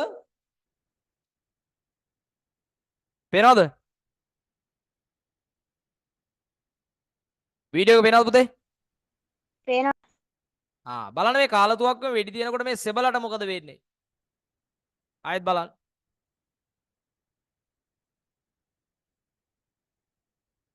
දැක්කද? මෙන්න මේ වගේ සංකල්ප අපි කොහොමද පැහැදිලි කරගන්නේ? මේවා කොහොමද මිනිස්සු හොයාගත්තේ? අහස් කූරු කොහොමද උඩ යන්නේ? මේ කියන දේවල් මිනිස්සු කොහොමද ඉගෙන ගත්තේ දන්නේ? ඈ මේ බලය සම්බන්ධ ක්‍රියාවලි චලිත කොහොමද මිනිස්සු හොයාගත්තේ? කොහොමද මේ වගේ වැඩ ගන්න? මේ ගැන වැඩිපුරම පරීක්ෂණ කරපු විද්‍යාඥයෙක් තමයි සර් අයිසැක් නිව්ටන් කියන්නේ. ඔයාලා දන්නවා. සර් අයිසැක් නිව්ටන් ගැන දන්නේ නැති කෙනෙක් නැහැ. නේ? බලය, චලිතය මේ හැම දෙයක් ගැනම ලොකුවට පරීක්ෂණ කරපු පුද්ගලයෙක් තමයි සර් අයිසැක් නිව්ටන් කියලා කියන්නේ. ඔයාලා දන්නවා එයා ඇපල් ගහක් යට ඉඳගෙන ඉඳි තමයි ගුරුත්වාකර්ෂණය හොයාගත්තේ කියලා. මම මේ පින්තූරෙකුත් දාලා තියෙනවා. හරි? මෙතුමා තමයි අතර ගුරුත්වාකර්ෂණය විතරක් නෙමෙයි මේ විද්‍යාවේ විද්‍යාත්මක ක්‍රමයේ කියන මේ සියලු සංකල්ප මේ ලෝකෙට බිහි කරන්නේ. තේරුණාද? ඉතින් මෙතුමා බලය සම්බන්ධයෙන් හොයාගන්න මූලික කරුණු හින්දා තමයි අද ඔය මම ඔයාලට පෙන්නපු පුතේ රොකට් අභ්‍යවකාශයට යන මිනිස්සු හඳට යන අනාගතයේදී අඟහරු වලට යන නේද? මේ හැම දෙයක්ම දියුණු වෙන්නේ මෙතුමා හොයාගන්න මේ සිද්ධාන්ත මූලධර්ම හේතු කොටගෙන. ඉතින් මෙතුමා මේ හොයාගත්ත මූලික කරුණු ප්‍රධාන වශයෙන් තුනක් තියෙනවා. අපි සාමාන්‍යයෙන් හොයාගෙන මිනිසුන්ට ප්‍රකාශ කරොත් ඒක වෙනස් වෙන්නේ නැති සිද්ධාන්තයක් නම් අපි ඒවට නියම කියලා කියනවා. ඉතින් මෙතුමා මේ හොයාගත්ත මේ සිද්ධාන්ත මේ භෞතික විද්‍යා මූලධර්ම කවදාවත් මේ ලෝකේ වෙනස් වෙන්නේ නැති දේවල් හින්දා අපි ඒවට නියම කියලා කියනවා. ඉතින් මේ පාඩම පුරාවට අපි ඉගෙන ගන්න යන්නේ එහෙනම් මේ අයිසැක් නිව්ටන් කියන විද්‍යාඥයා හොයාගත්ත මොකද්ද? නිව්ටන් නියම ගැන. හරි? ඔළුවට ඇපල් ගෙඩිය වැටුනේ යාගේ නේද සර්? ඔව්. හරි? ඇපල් ගෙඩිය වැටිලා නේද? ලොකු විද්‍යාත්මක ගමනක් ගිය මිනිස්සයා තමයි සර් අයිසැක් නිව්ටන්. රයිට්? ඔය සර් කියන එක එන්නේ ගෞරව නාමයක් විදියට. රයිට්? එතකොට ඔන්න ඔය පාඩම තමයි අපි අද ඉගෙන ගන්න යන්නේ. එතකොට ටියුට් එක නැති කට්ටිය ලියන පොතේ නෝට් එකක් දාගමු. මොකද්ද?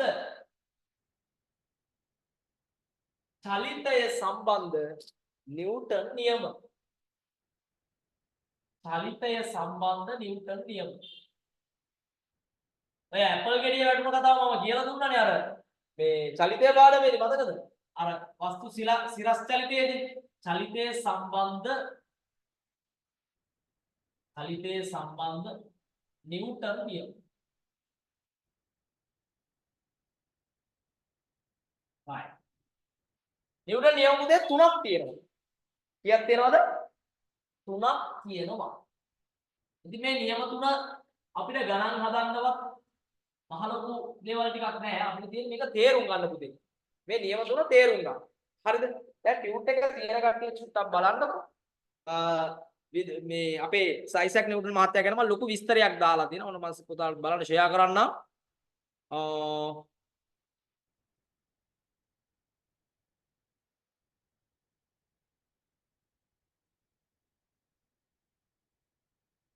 හරි. මේ තියෙන්නේ.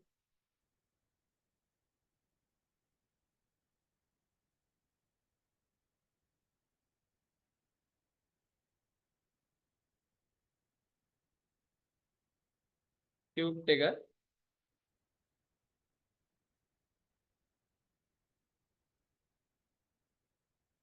මෙන්න අයිසැක් නිව්ටන් මහත්තයා පුටුවක් උඩට වෙලා කල්පනා කර කර ඉන්නවා ඇපල් ගෙඩිය වැටුනේ මොකද කියලා.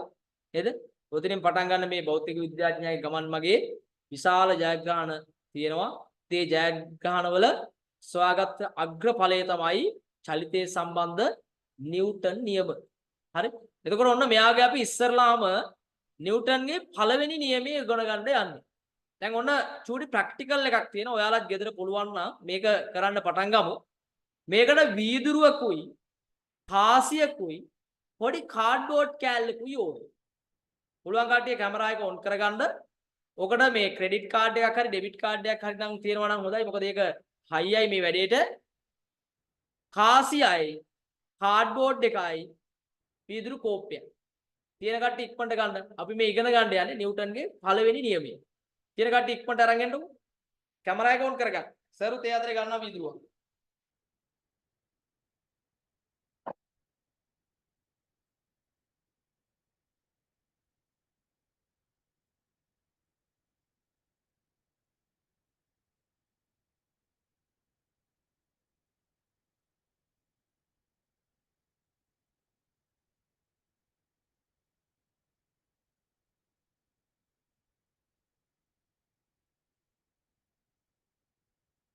හරි.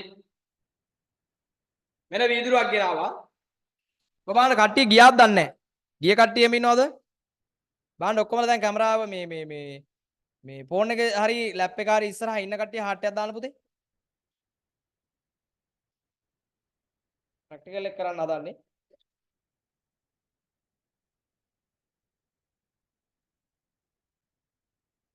right. මෙන්න මම පොඩි ප්ලාස්ටික් කාඩ් එකක් තියෙනවා. ඒක පාවිච්චි කරන්නම්. ඊළඟට අපිට කාසියක් ඕනේ. මම ගන්නම් පහේ කාසියක්. දැන් බලමු ප්‍රැක්ටිකල් එක කරලා. ඔක්කොම ඉන්නවද කියලා පොඩ්ඩක් බලන්න. ඔක්කොමලා ඉන්නවද? anyone here? ඉන්නවද?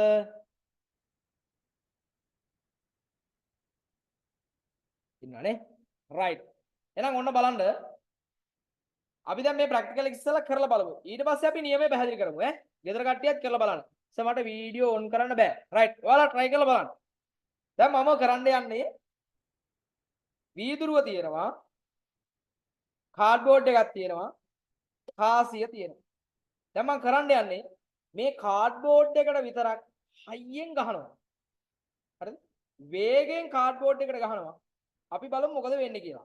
රයිට්. ඔයාලා ගෙදර ඉඳන් කරලා බලන්න. මම මේ කාඩ්බෝඩ් එකට විතරක් වේගෙන් හයියෙන් පාරක් ගහනවා. සාර්ථක වෙයිද දන්නේ නැහැ. වැඩි අවුල් වෙයිද දන්නේ. මොකද මම අතේ තියාගෙන ඉන්නේ. මේකත් අතේ තියාගෙන මේකත් අතේ තියාගෙන ඈ. අපි කරලා බලමු. 1යි 2යි 3යි. කාඩ්බෝඩ් එක ගියා. කාඩ්බෝඩ් එකේ ප්ලාස්ටික් කෑල්ල ගියා. කාසිය කෝප්පේ ඇතුළට වැටුණා. දැක්කද? ඔයාලත් කරලා බලන්න. මේක එහෙම වෙනවද කියලා? ආයෙත් මම කරලා බලන්න මේක හරි මේක තමයි මේ වගේ ප්ලාස්ටික් කාඩ් එකක් තමයි වැඩේට හරියන්නේ. මොකද මේක සුමටයි. නැත්තම් කාසියක් යන්න පුළුවන්. කෝප්පෙට එහෙම ගහන්න එපා. ගහන්න කියලා කෝප්පෙට කෙලලා අරනවා. කෝප්පේ මේසෙන් පල්ලේ ඒකත් බිඳලා පන්තිත් ඉවරයි ඔක්කොම ඉවරයි. ඈ ෆෝන් එකටත් ගහලා එකක් කරගනි ඈ. ෆෝන් එකටත් වදී ඈ. ඔන්න දාපාරක් ඈ. 1යි 2යි 3යි. කාසිය ඇතුළේ කාඩ් එක ගියා. හරි? දැන් කොහොමද මේක පැහැදිලි කරන්නේ? අපි කොහොමද මේක පැහැදිලි කරන්නේ?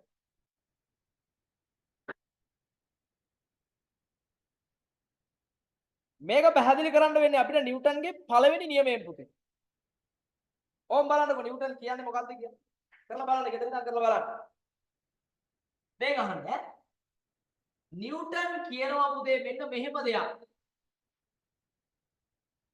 හිතන්නකො මේ මෙහෙම වස්තුවක් තියෙනවා කියලා.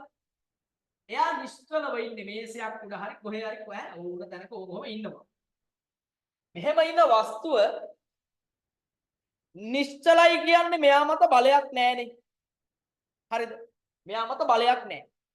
එහෙනම් නිව්ටන් කියනවා වස්තුවක් මත බාහිර බලයක් ක්‍රියා කරන තුරු ඒ වස්තුව නිශ්චලව ඉන්නවා කියලා. හරිද? මෙයා නිශ්චල. ඇත්තද? මෙයා මත බාහිර බලයක් තියෙනකන් එයා නිශ්චලව ඉන්නවා. තේරුණාද?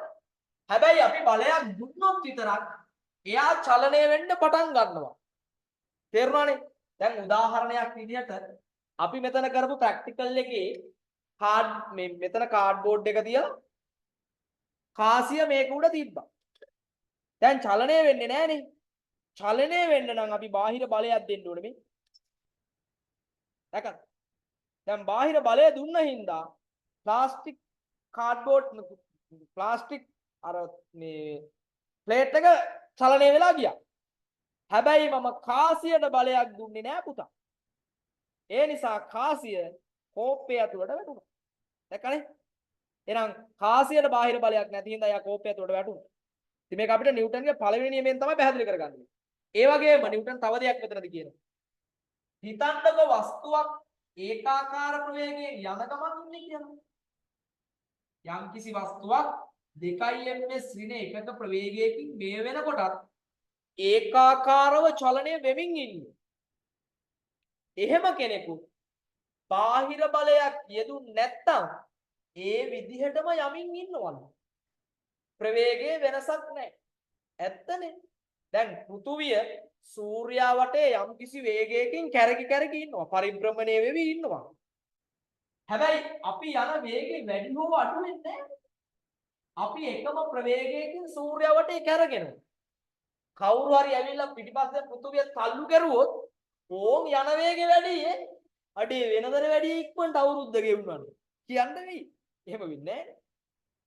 අපි එකම ප්‍රවේගයකින් යනවා. හේතුව බාහිර බලයක් අපි වෙත යෙදෙන්නේ නැති හින්දා. ඒකින්ද නිව්ටන් මෙන්න මෙහෙම පළවෙනි නියමය අර්ථ දක්වනවා. යම් කිසි වස්තුවක් මත බාහිර බලයක් යෙදෙන තාක් ඒ වස්තුව නිශ්චලව තියෙනවා. එහෙමත් නැත්නම් ඒකාකාර ප්‍රවේගයෙන් චලනය වෙනවා.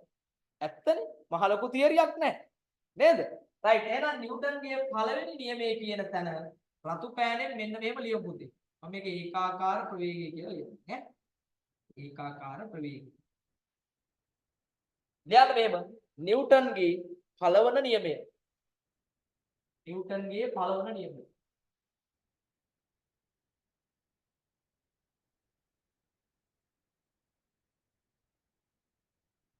රතු පෑනෙන් ලියන්න පුතේ.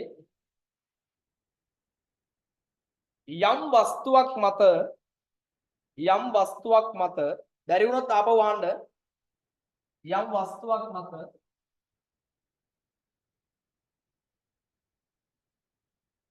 වස්තුවක් මත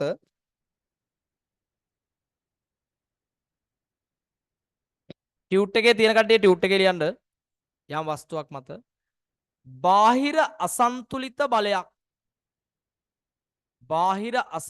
බලයක්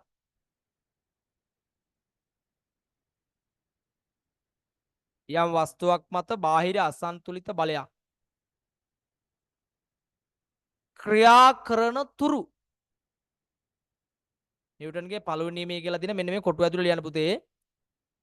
බාහිර අසන්තුලිත බලයක් ක්‍රියා කරන තුරු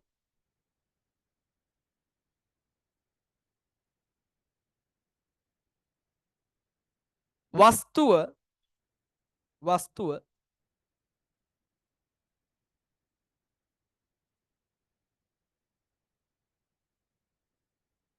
නිශ්චලතාවයේ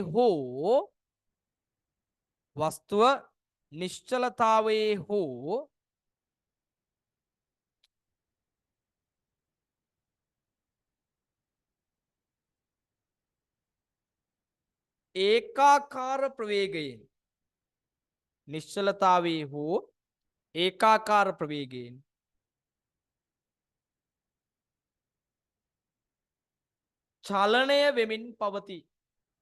ඒකාකාර ප්‍රවේගයෙන් චලනය වෙමින් පවතී. නිශ්චල එකෙක් නම් බාහිර බලයක් ලැබෙන තුරු නිශ්චලයි. ඒකාකාර ප්‍රවේගයෙන් යමින් හිටපු එක්කෙනෙක් නම් ඒ වේගයෙන්ම යමින් ඉන්නවා. ඕක තමයි නිව්ටන්ගේ පළවෙනි නියමය. හරි. දැන් ඉතින් මේ පාඩමේදී කරන්න තියෙන්නේ අර කාසිය කතාව වගේ ওই වගේ දේවල් පළවෙනි නියමයේ ඇසුරෙන් පැහැදිලි කරගන්න එක. දැන් මම පුතාලට ඔන්න සර් දීලා තියෙනවා ටියුට් එකේ කෝප්පයක් තියලා නේද? කෝප්පේ උඩින් කාඩ්බෝඩ් එකක් තියලා ඒකට ගහන පින්තූරයක්. එතකොට අපි මේක පැහැදිලි කරන්න ඕනේ. ඇයි කාඩ්බෝඩ් එක විතරක් ගියේ? ඇයි කාසිය යන්නේ නැතුව තිබිලා මේක ඇතුළට වැටුනේ? ඒතර අපි ඒක පැහැදිලි කරන්න නිව්ටන්ගේ පළවෙනි නියමය. තේරුණානේ? පළවෙනි නියමය. අපි දැන් ටියුට් එක නැති කට්ටිය ඉන්නවා නම් පුතේ අපි මේක ඇඳලා ලියන්න ඕනේ. හරි. එතෙන් අපි පොඩි පහරක් එල්ල කරනවා වගේ ඕක පෙන්නනවා.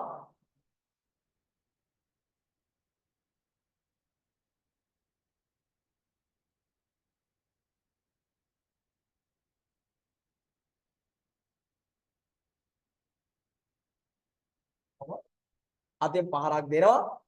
එතකොට මේ කාඩ්බෝඩ් එක යනවා. එතකොට අපි බාහිර බලයක් මේ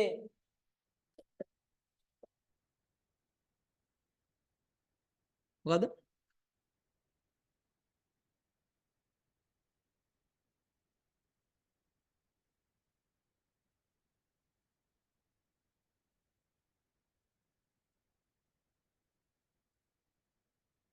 මොකද පුතේ දැන් මේ මම දැක්කේ නෑ.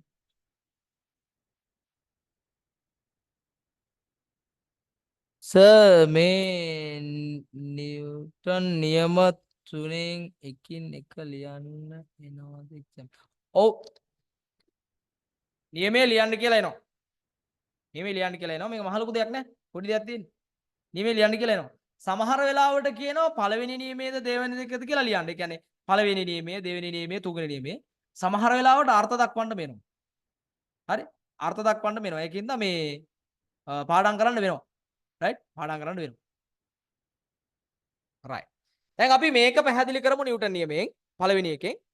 කාඩ්බෝඩ් කැබැල්ල මත පමණක් බාහිර අසන්තුලිත බලයක් යෙදුන හින්දා තමයි කාඩ්බෝඩ් කෑල්ල විතරක් ගිහිල්ලා කාසිය නිශ්චලව ඉඳලා කෝපය ඇතුළට වැටෙන්නේ. රයිට්? අපි මේක එහෙනම් ඔන්න සර් කියලා දෙන්නම් පළවෙනි එක. නිව්ටන්ගේ පළවෙනි නියමයේ යොදාගෙන අපි කොහොමද මේ කතන්දරය පැහැදිලි කරන්නේ? ටියුට් එක තියෙන කට්ටිය පුතේ ওই රූපෙට යටින් ලියමු. එන්න මෙහෙම. ලියන්න. වීදුරුව මත ඇති කාඩ්බෝඩ් කැබැල්ලට වීදුරුව මත ඇති කාඩ්බෝඩ් කැබැල්ලට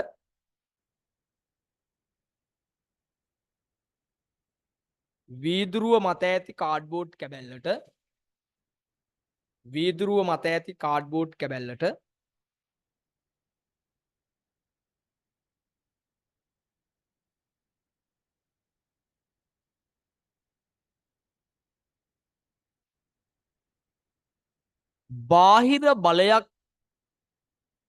බාහිර බලයක්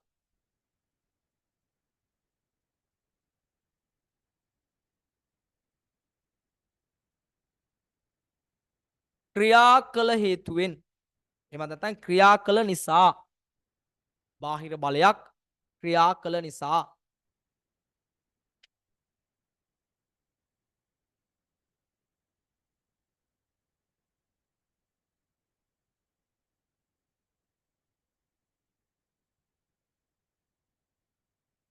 කාඩ්බෝඩ් කැබැල්ල පමණක්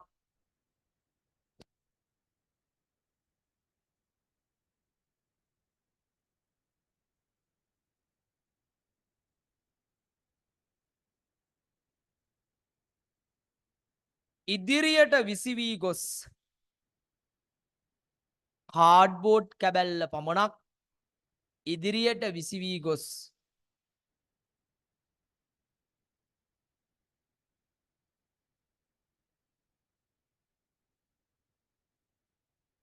කාසිය නිශ්චලව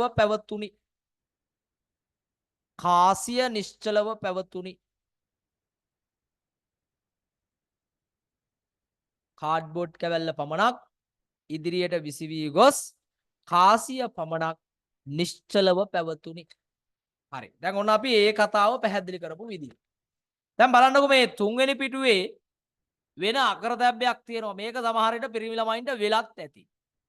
දැන් ඔන්න බයිසිකලයක් පැදගෙන යනවා මිනිස්සෙක්. හදිස්සියේ බාධකයක ගැටෙනවා බයිසිකලේ. මිනිහා උඩින් විසි වෙලා යනවා. දැන් මේක පැහැදිලි කරන්න පුළුවන් වෙන්නේ නිව්ටන්ගේ පළවෙනි නියමේ. කාටද පුළුවන් මේක මෙහෙම උනේ ඇයි කියලා? දැන් උදාහරණයක් විදියට අපි දැන් බස් එකේ යනවා ගමනක්. ඉඳගන්න සීට් නැහැ. හරිද? දැන් අපි අර මැද පොල්ලේ මෙහෙම එල්ලලා. දැන් මෙහෙම යනවා. දැන් වේගයෙන් බස් එකේ යනවා. දැන් අද බස් අනතුරකුත් වෙලානේ. දැක්කද? අර ගැරන්ටි ඇල්ල පැත්තේ මිනිස්සු 16ක්ද කොහෙද මැරෙන්නේ? දැක්කද? අතන බස් එක මොකක් හරි බ්‍රේක් මොකක් හරි ප්‍රශ්නයක් කියලා. එතකොට දැන් මෙහෙම යනවා. එලිලා යනකොට දැන් බස් එක යනවා පැයට කිලෝමීටර් 80ක විතර වේගයෙන්. දැන් බස් එකේ නැගලා ඉන්න අපිත් යන්නේ කීයෙන්ද දැන්? අපි යන්නේ පැයට කිලෝමීටර් 10කින්ද? නෑ බං අපිත් දැන් පැයට කිලෝමීටර් 80කින් යනවා බස් එකේ. හරිද? අපි යන්න කැමති වුණත් අකමැති වුණත් ඩ්‍රයිවර් මහත්තයා කැමති හින්දා අපිත් 80න් යනවා. දැන් යනින් ගමන් ඉන්නේ. එක පාරටම පාර හරහා පයින්නවා හරක් තඩියෙක්. නැත්තම් බලු නකුටේ පයින්නවා. ඩ්‍රයිවර් මහත්තයා බල්ලා බේරන්න කියලා හිතාන ගහනවා බ්‍රේක් පාර බස් එකට. කාටද බ්‍රේක් පාර ගහන්නේ? බස් එකට ගහන්නේ බ්‍රේක්. අපිට නෙමෙයි ඈ. බ්‍රේක් ගහන්නේ බස් එකට. බල්ලා බේරගන්න බස් එක නවත්තන්න බස් එක. අපිට කවුරුත් බ්‍රේක් ගැහුවේ නැහැ. අපි තාමත් පැයට කිලෝමීටර් 80කින් ඉස්සරහට යනවා. තේරුණා? බස් එකට බ්‍රේක් ගැහුවා. බස් එකේ මගියන්ට බ්‍රේක් ගැහුවේ නෑ. මගියෝ පැයට කිලෝමීටර් 80කින් ඉස්සරහට යන්න උත්සාහ කරනවා. ඒකින්ද ඉඳගෙන ඉන්නේ උගේ මූණත් අහඩුව හැප්පෙනවා ඉස්සරහ තියෙන සීට් එකේ. දත් ඇඳ බඩි. හිතගෙන යන්නේ උන් එනවා ඩ්‍රයිවර් සීට් එක ගාවට. අයියා සෝක් වැඩේ ඈ. තව ජුට්ටරියා හුඟ ගන්නවා. ඕක වෙයි. වෙලත් ඇතිනේ. නේද? බ්‍රේක් ගහපු ගමන් ඉස්සරහා. ඇයි? බාහිර බලය දෙන්නේ බස් එකට. අපිට බාහිර බලයක් දුන්නේ නෑනේ. ඒ නිසා අපි ඒ වේගෙන්ම යන්න උත්සාහ කරනවා. ඉතින් මේක අපිට කරන්න වෙන්නේ නිව්ටන්ගේ පළවෙනි නියමය. දැන් උතන බයිසිකලේ වෙන්නේත් ඒක. බයිසිකලේ පැදගෙන එන මිනිහා ඒ වේගෙන් එනවා. හැබැයි බයිසිකලේ බාධකයක වැදුන ගමන් බයිසිකලේ නවතිනවා. බයිසිකලේට බාහිර බලයක් ලැබුණ හින්දා බයිසිකලේ නවතිනවා. හැබැයි පාබැදි කරුට මේ බ්‍රේක් ගැහුවේ නෑනේ කවුරු. ඒකේ නැගලා ආපු පොරට කවුරුත් බ්‍රේක් ගැහුවේ නෑනේ. ඒකින්ද මොකද වෙන්නේ? පොර ආපු වේගෙන්ම යනවා ඉස්සරහට. දැන් ගොඩක්ම ඔය බයික් වල වෙන්නේ ඕකනේ. මේකේ නොදැනුවත්ව වෙච්ච දෙයක් නේ. දැන් ඔන්න සුපර්මෑන් වගේ ඩෑල් එක යනවා ඉස්සරහට. ඔන්න ඔහම යනවා. යාතල්. හරිද? ඉස්සරහට ගිහලා හොම්බකට සමතලා කරගන්නවා. ආයෙ ඉතින් මේ කකුල් හැම ගිහිල්ලා නේද? ඉන්න පුළුවන් සතියක් විතර. හැබැයි බයික් වල මෙහෙම දෙයක් වෙනවා. මොකද්ද? බයික් වලදී හිතන්නකො ඉස්සරහින් මොකක් හරි ප්‍රශ්නයක් වුණ ගමන් දැන් බයිසිකලේ ඇරයි යන මිනිස්සයා බ්‍රේක් ගහනවා. ඌ බයික් එක අල්ලගෙන ඉන්නේ. පිටිපස්සේ කදන්නේ නෑ. ඌ වට පිට බල බල කෙල්ලෝ දිහා බල බල ටන්නන්නන්ගි. මා මේක ගා පිටිපස්සේ ඉඳලා එන එක. ඌ දන්නේ බ්‍රේක් ගහපු ගමන් ඌ අරුට උඩින් එන්නේ ඉස්සරහට. පිටිපස්සේ ඉන්න එක තමයි මෙහෙම උඩින් එන්නේ බයික් වල. තේරුණාද? ඇයි ඉස්සරහ එක අල්ලගෙන ඉන්නේ හැන්ඩල් එක. නිව්ටන්ගේ පළවෙනි නියමයෙන් තමයි පැහැදිලි වෙන්නේ. තේරුණාද? එහෙනම් අපි ඕක පැහැදිලි කරමු නිව්ටන්ගේ පළවෙනි නියමයෙන් ඈ. රයිට්. දැන් ඔය සමහර ඒවා අර දැන් වීල් කරනවනේ. නේ? බයික් එකක් ගත්තාම වීල් කරනවා. අර ඉස්සරහා රෝදෙන් යන්නේ. රෝද දෙකක් තියෙන්නේ. රෝද දෙකේ යන්නනේ. නෑ. අපේ අයියලා යන්නේ රෝදේ එකෙන්. ඔව් මෑන්.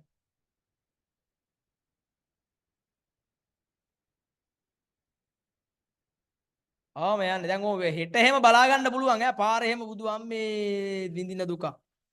ඔන්න ඔහොම යන්නේ බයිසිකලේ. ඕන් ඔහොමනේ යන්නේ. නේ? වීල් කරනවා. හරි. අනිරෝධෙන් යනවා. දැන් ගොඩක් කට්ටිය දන්නේ නැහැ මේකට හදපු වෙනම බයිසිකල් තියෙනවා ලෝකේ. අනිරෝධෙන් යන්න. තේරුණාද? ඒ වුණාට අපේ කට්ටිය කරන්නේ මොකද? අනේ අර අමාරුවෙන් ගන්න CT100 එක නේද? ඩිස්කවරි බයික් එක ප්ලැටිනා එක මොකද කරන්නේ? ඔය විදිහට යන්න හදාගෙන ඕකේ යනවා මෙහෙම වීල් කරගෙන. ගිහිල්ලා ඉතින් නවත්තනකොට ඩෝන් ගාලා ඉතින් මේ විතර රෝදේ බිම තියෙනවා. ඉතින් සොකට් සෝබර් එහෙම ඔක්කොම ඉතින් ආයි ඉවරයි. රිම් එහෙම ඉවරයි. ඈ මේ බයිසිකලේ ගියාට ගමන් නැහැ. ඒව කරන්න පුළුවන් බයික් තියෙනවනේ. දැන් ඔය අපේ පැත්තේ එකෙක් කොහොම පුට් සයිකලේ ගිහිල්ලා හිටන් මෙහෙම වීල් කරන්න කියලා ඉස්සුවා ඉස්සරහ රෝදේ. උසපුවම හැන්ඩල් එක ගැලවිලාව අතට. දැන් මිනිහා උඩ හැන්ඩල් එක අතේ. දැන් බලන්නකො ඊළඟට මොකද්ද වෙන්න යන්නේ කියලා. දැන් ඊළඟට රෝදේ බිම වැටෙනකොට මේක යන්නේ හොම්බර දත්තන්ද පාර දිග ඇදිලා ගිහින් මුගේ. මුගේ මේ මෙතන එක දතක් එහෙම කැඩිලා තිබ්බා. මං ඇහුවා මොකද පුතේ? ඉතින් මේ වීල් කරන්න ගිහිල්ලා හැන්ඩල් එක අතට ආවනේ. ඉතින් මට එතනින් එහා අහන්න දෙයක් නැහැ. ඉතින් වෙච්ච දේ මං දන්නවා ඊට පස්සේ. හැන්ඩල් එක අතේ ඊට පස්සේ රෝදි බිම වැටෙනකොට හැන්ඩල් එකත් එක්ක මූ පාර දිග ගිහිල්ලා. අර බටේ යනුණා නම් එහෙම බඩේ නේද? ඕ බලන්නකො. සෙල්ලම් නැහැ. සෙල්ලම් නැහැ මේවා. රයිට් අපි එහෙනම් බයිසිකලෙන් හැප්පිලා ඉස්සරහට ගිලිලා යන්නේ නිව්ටන්ගේ පළවෙනි නියමයෙන් කියලා පැහැදිලි කරමු. රයිට් ලියමු එහෙනම් එතනින්. රයිට් ටියුට් එක නැති කට්ටිය පුතේ මේ වගේ පොඩි රූපයක් ඇඳලා හරිද? බයිසිකලේ බාධකයක වැටෙන එක පෙන්නලා එහෙනම් ඉස්සරහට උඩින් යනවා වගේ ඇඳලා පෙන්නන්න යටින් මේ සිද්ධිය අපි විස්තර කරනවා. රයිට් ලියන්න මේව. රයිට් මේව ලියමු. බයිසිකල් පාපැදියක් සොරි බයිසිකල් පාපැදිය කියන්නේ පාපැදියක් මේ ඔයාලා පොඩි වැඩක් කරනවද මට? ඔයාලගේ පොත් මේසේ ෆොටෝ එකක් ගහලා මට එවනවද? ගෲප් එකට දාන්න එපා. මට එවන්නකෝ බලන්න පොත් මේසේ. දැන් ඔය කාලසටහන එහෙම පුළුවන් නම් අරගෙන print out එක අලෝගන ඈ පුළුවන් නම් මට පොත් මේසේ ෆොටෝ එකක් එවන්න ඕනේ. මේ මොකද්ද ඉන්ටර්නෙට් එකෙන් ඩවුන්ලෝඩ් කරපුවා හැම එවන්නේ නැහැ. හරිද? මොකක් හරි මේසේ අර මොකක් හරි වුණත් කමක් නැහැ. දැන් ඔය මගේ තිබ්බ චූටි මේසයක් කබල්. කැඩිච්ච සමහරව පටි ගහලා රීප පටි ගහලා තිබ්බ යන ගහලා ගැට ගහලා. ඒක මට අදාළ නැහැ. මට ඕනේ. ඔයා වැඩ කරන මේසයක් තියද කියලා පොඩ්ඩක් බලාගන්න. පුළුවන් කට්ටිය හાર્ට් එකක් දාන්න බලන්න. මම වැඩ කරන මේසේ සර්ට මම පෙන්නන. ඒක මොකක් හරි කමන්නේ. කුස්සියේ හරි කමන්නේ. මට තැන අදාළ නැහැ. මට ඔයාට මේසයක් තියෙනවද? කොහොමද වැඩ කරන්නේ කියලා බලන්න. කො බලන්න. එවන්න පුළුවන් කට්ටිය හાર્ට් එකක් දාන්න. එවන්න බෑ කියන්නේ තාම එහෙම එකක් නැති උන් ඈ. දෙන්නයි ඉන්න පුළුවන් කියලා. අනිත් කටියට බැයිද?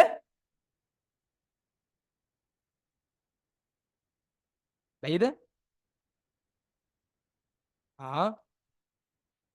හතරයි. අනිත් කටිය බැයිද?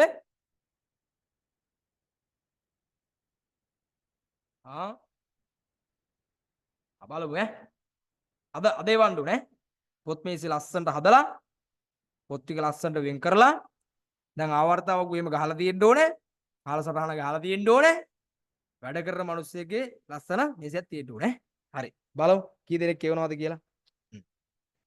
රයිට් අපි ඉස්සරේ ලියමු. පාපැදියක් බාධකයක ගැටීමේදී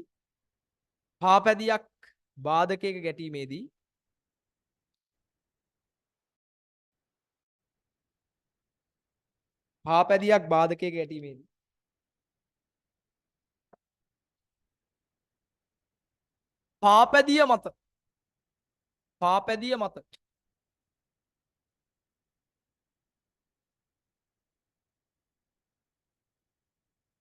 බාහිර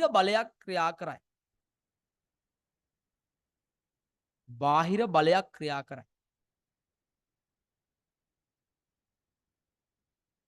මේ නිසා පාපැදිය මත බාහිර බලයක් ක්‍රියා කරයි. මේ නිසා පාපැදිය නිශ්චල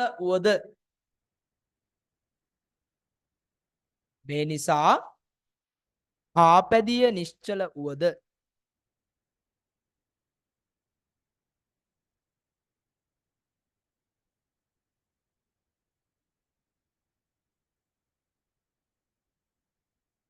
පාපැදි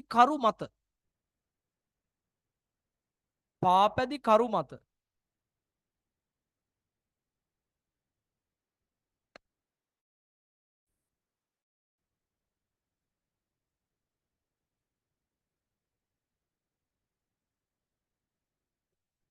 බාහිර බලයක් ක්‍රියා නොකරන බැවින් බාහිර බලයක් ක්‍රියා නොකරන බැවින්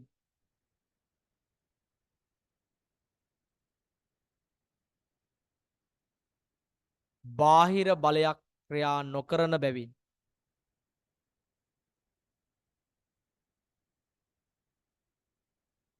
ඔහු පැමිණි වේගයෙන්ම ඔහු පැමිණි වේගයෙන්ම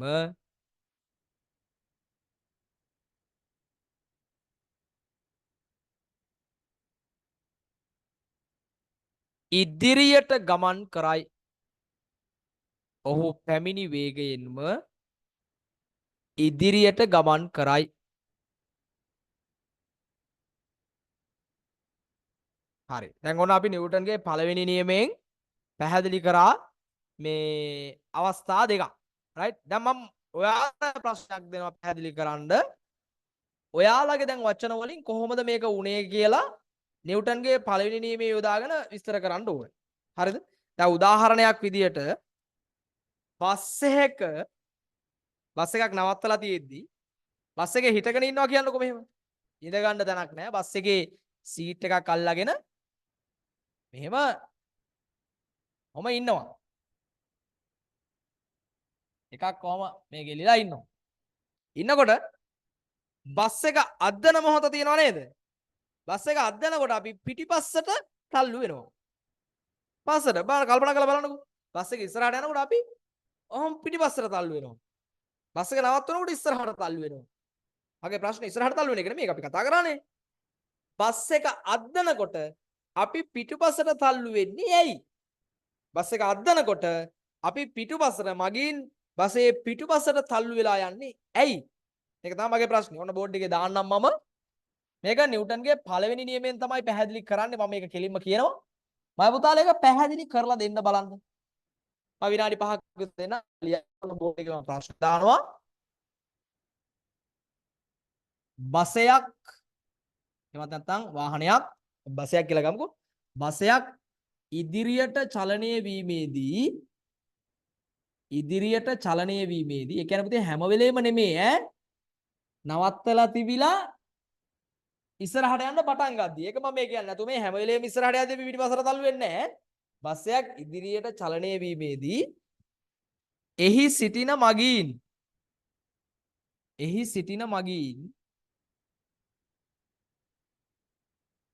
පිටුපසට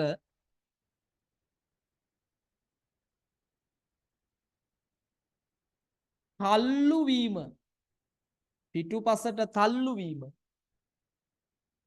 සිදුවන්නේ මන්ද පමා. කියන්න බලන්න උත්තරයක් ලියන්න බලන්න. බසයක් ඉදිරියට චලනය වීමේදී එහි සිටින මගින් පිටුපසට තල්ලු වෙන්නේ මොකද කියලා අහනවා. උත්තරයක් ලියන්න බලන්න. ඔයාගේ වචන වලින් දැන් නිව්ටන්ගේ පළවෙනි මේ බාලලා ඔය කලින් ලියපු විස්තර දෙක දිහා පොඩ්ඩක් බලලා ඔයාගේ වචන වලින් දැන් ඕක පැහැදිලි කරන්න බලන්න. ඊට පස්සේ සර් උත්තරේ දෙනවා. ඒකත් එක්ක ගැලපෙනවද කියලා බලන්න. විනාඩි 5ක් දෙන්න.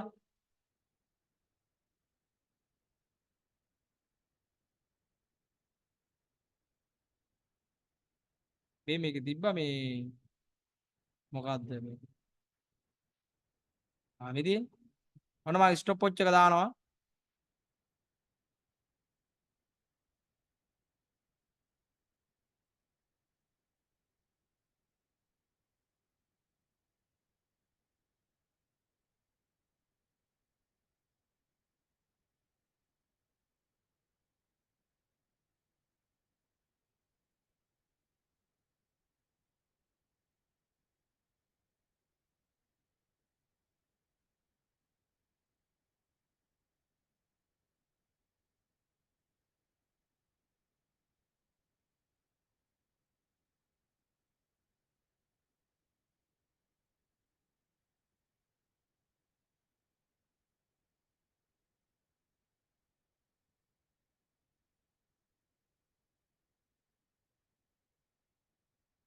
උත්තරයක් දෙන්න බලන්න.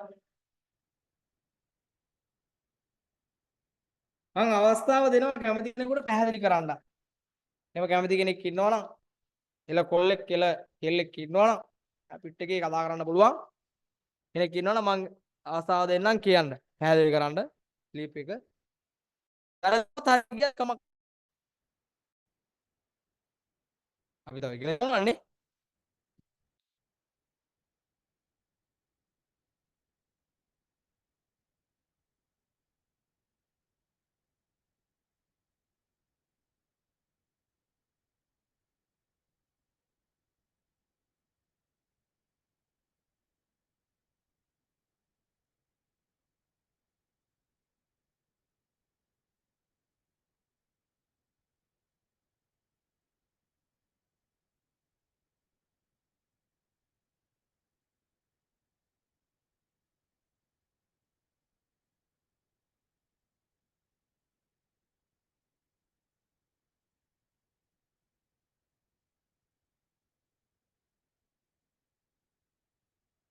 එවද උත්තරයක්.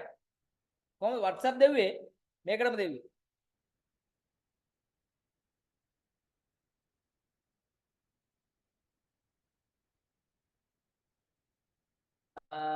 සනිරු පුතේ මොකක්ද ආයේ කියන්න කිව්වේ? ප්‍රශ්නේද? නෑ සර් මේ බයික් එකේ මේක. බයික් එකේ කේස් එකද? ඒක ලියාගත්තේ නැද්ද? ඔව් ලියාගත්තේ. එහෙනම් ඕන අනිත් කට්ටිය ලියාතර කියන්න. මම ඒකම කියන්නේ මම ආපහු වෙන විදිහකට කියන්නේ කමක් නෑ සර්. පාපැදියක් දැන් පාපැදිය එනකොට බාධකයක වැදුනහම පාපැදිකරු ඉස්සරහට ඉස්සෙලා යනවනේ. එතකොට මේ මොකක්ද ඇයි කියලා අපි පැහැදිලි කරන්නේ. එතකොට මෙහෙම ලියන්න. පාපැදියක් බාධකයක ගැටීමේදී පාපැදියක් බාධකයක ගැටීමේදී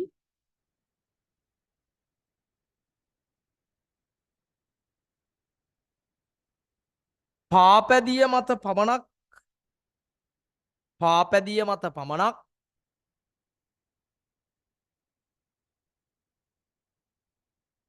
බාහිර බලයක් ක්‍රියා කරයි. පාපැදිය මත පමණක් බාහිර බලයක් ක්‍රියා කරයි.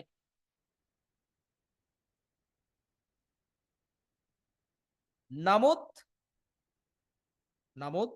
දිනාලි පුතේ මම බලලා කියන්නම් මේක කියලා. නමුත්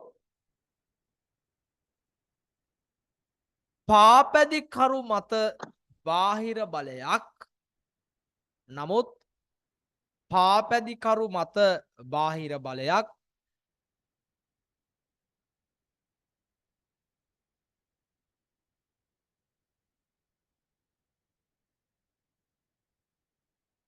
ක්‍රියා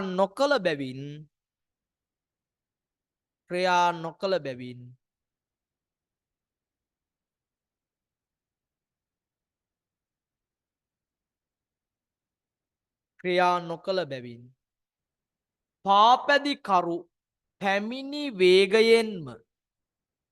පාපැදිකරු පැමිණි වේගයෙන්ම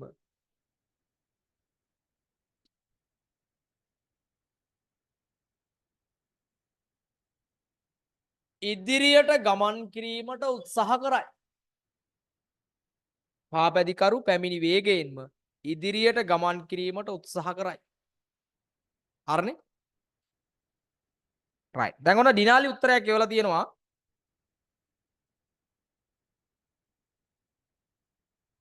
ඔව්. බස් රථය මත බාහිර බලයක් යෙදුන නමුත් බස් රථය තුල සිටින මගීන් මත කිසිදු බාහිර බලයක් යෙදෙන්නේ නැති නිසා ඉතුරු ටික හරි. එතන නිකන් හරි. ඉතුරු ටිකත් හොයන්න පුතේ. ඕක තමයි කතන්දරේ. බස් එක මත තමයි බාහිර බලයක් යෙදුනේ. හැබැයි මිනිස්සු මත බාහිර බලයක් යෙදුනේ නැහැ. ඉතුරු ටික. එතන නිකන් හරි.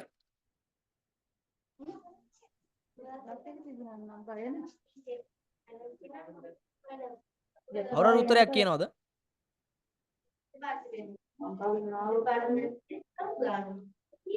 කොහෙද යනකොටද? කවිෂා උත්තරයක් දෙනවද? පස්සලට යන්නේ නෑනේ මම.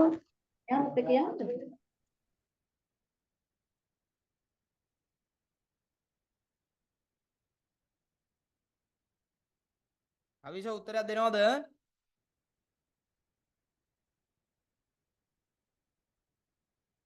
ආයවන බලන්න තිසංක.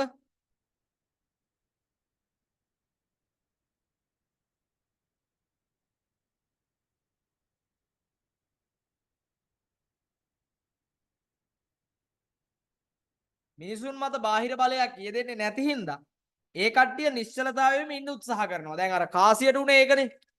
කාසිය මත බාහිර බලයක් නැති හින්දා එයා එතරම් ඉන්න බලනවා. ඒකෙන් ඇතුළට වැටුණා. දැන් අපිත් බස් එකේ ඉන්නකොට අපිට බාහිර බලයක් නැති හින්දා අපි එතරම් ඉන්න හදනවා. හැබැයි බස් එකේ ඉස්සරහට යනවා. එතකොට අපි පිටුපස්සට තල්ලු වෙනවා. හැබැයි කකුල් දෙක බස් එකේ තියෙන හින්දා අපි ඉස්සරහට ඇදිලා යනවා පස්සේ. රයිට්. එතකොට ඔන්න ඔකද මෙහෙමයි පැහැදිලි කරන්නේ. මිනිසුන් මත බාහිර බලයක් නොයෙදෙන නිසා. ඔව්. රයිට්. අපි ඔක පැහැදිලි කරලා මෙන්න මෙහෙම ලියමු. ඔන්න බලන්න ඔයාලා ලියපු එක හරිද? වැරදි අඩුපාඩු තියෙනවද? හරියට හදාගන්න. හරි? ලියන්න. බසය ඉදිරියට ගමන් කිරීමේදී බසය ඉදිරියට ගමන් කිරීමේදී බසය ඉදිරියට ගමන් කිරීමේදී බාහිර බලය ක්‍රියා කරනු ලබන්නේ බාහිර බලය ක්‍රියා කරනු ලබන්නේ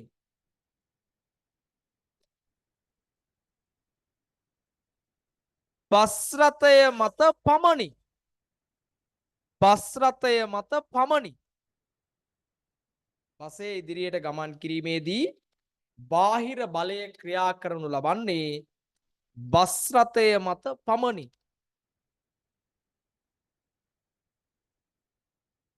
නමුත්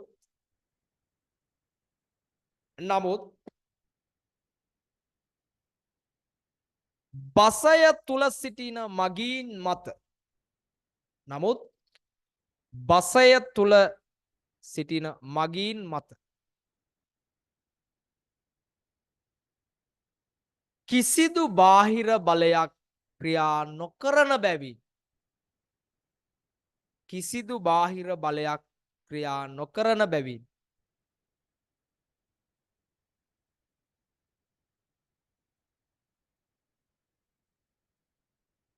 මිනිසුන් පසුපසට තල්ලු වී යයි. මිනිසුන් පසුපසට තල්ලු වී යයි. දැන් මේක එච්චර හොඳ දෙයක් නෙමේ පුතේ. දැන් සාමාන්‍යයෙන් බස් එක පැයට කිලෝමීටර් 40ට 60ට යනවා නම් ප්‍රශ්නයක් නැහැ. හැබැයි හිතන්නකෝ වේගයෙන් යන බස් එකක් කියලා. මම ඔයාලට පොඩ්ඩක් වීඩියෝ එකක් පෙන්නන්නම්. මෙන්න මේ වගේ එකක ගියොත්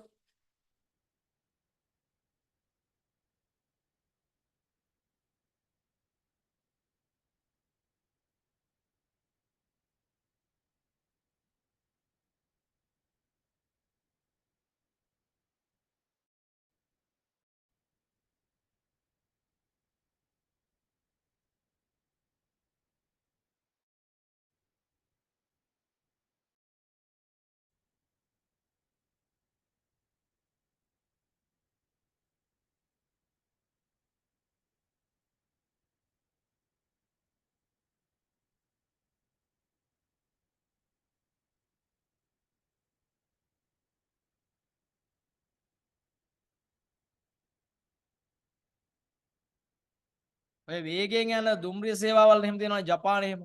අපි මේ වගේ එකක් බලමුකෝ. දැන්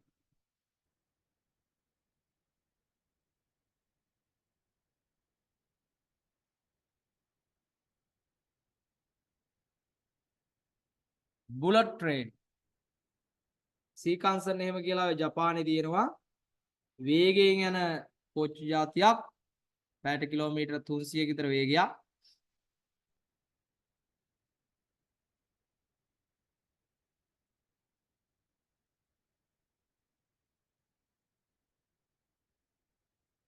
ඔන්න බලන්නකෝ.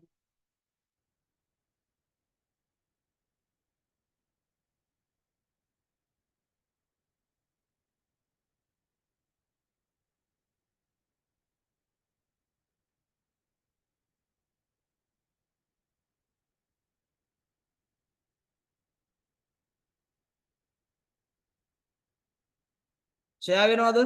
මට පොඩ්ඩක් කියන්න පුතේ. වීඩියෝ එක ෂෙයා වෙනවද?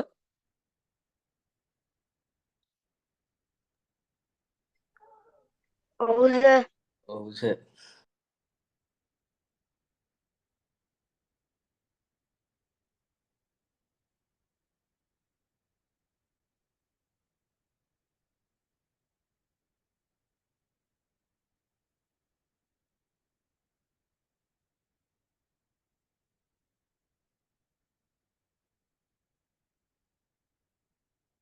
Shinkansen කියලා කියන්නේ මේකට. Shinkansen නෙමෙයි Shinkansen.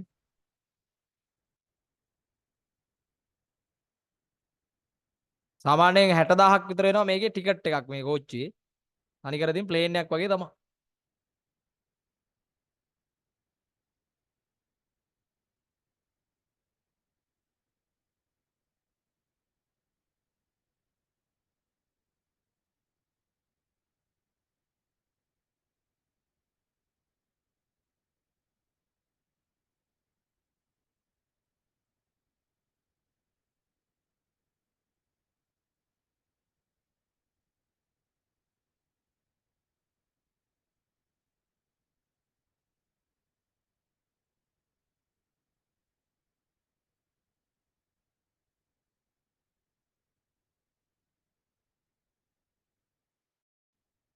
මේකේ වේගය සටහන වෙන එකක් තියෙනවා.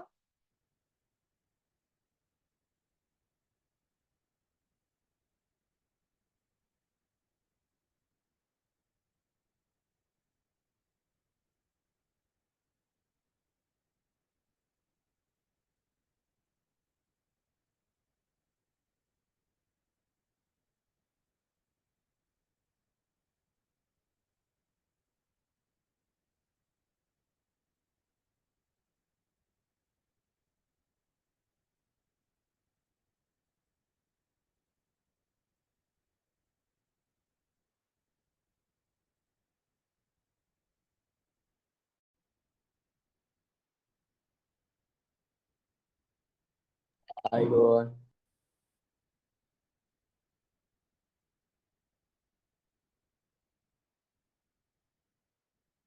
දුරට ස්ලෝ දුවන්නේ මේක. එක පොඩ්ඩක්. right මේ තියෙන්නේ.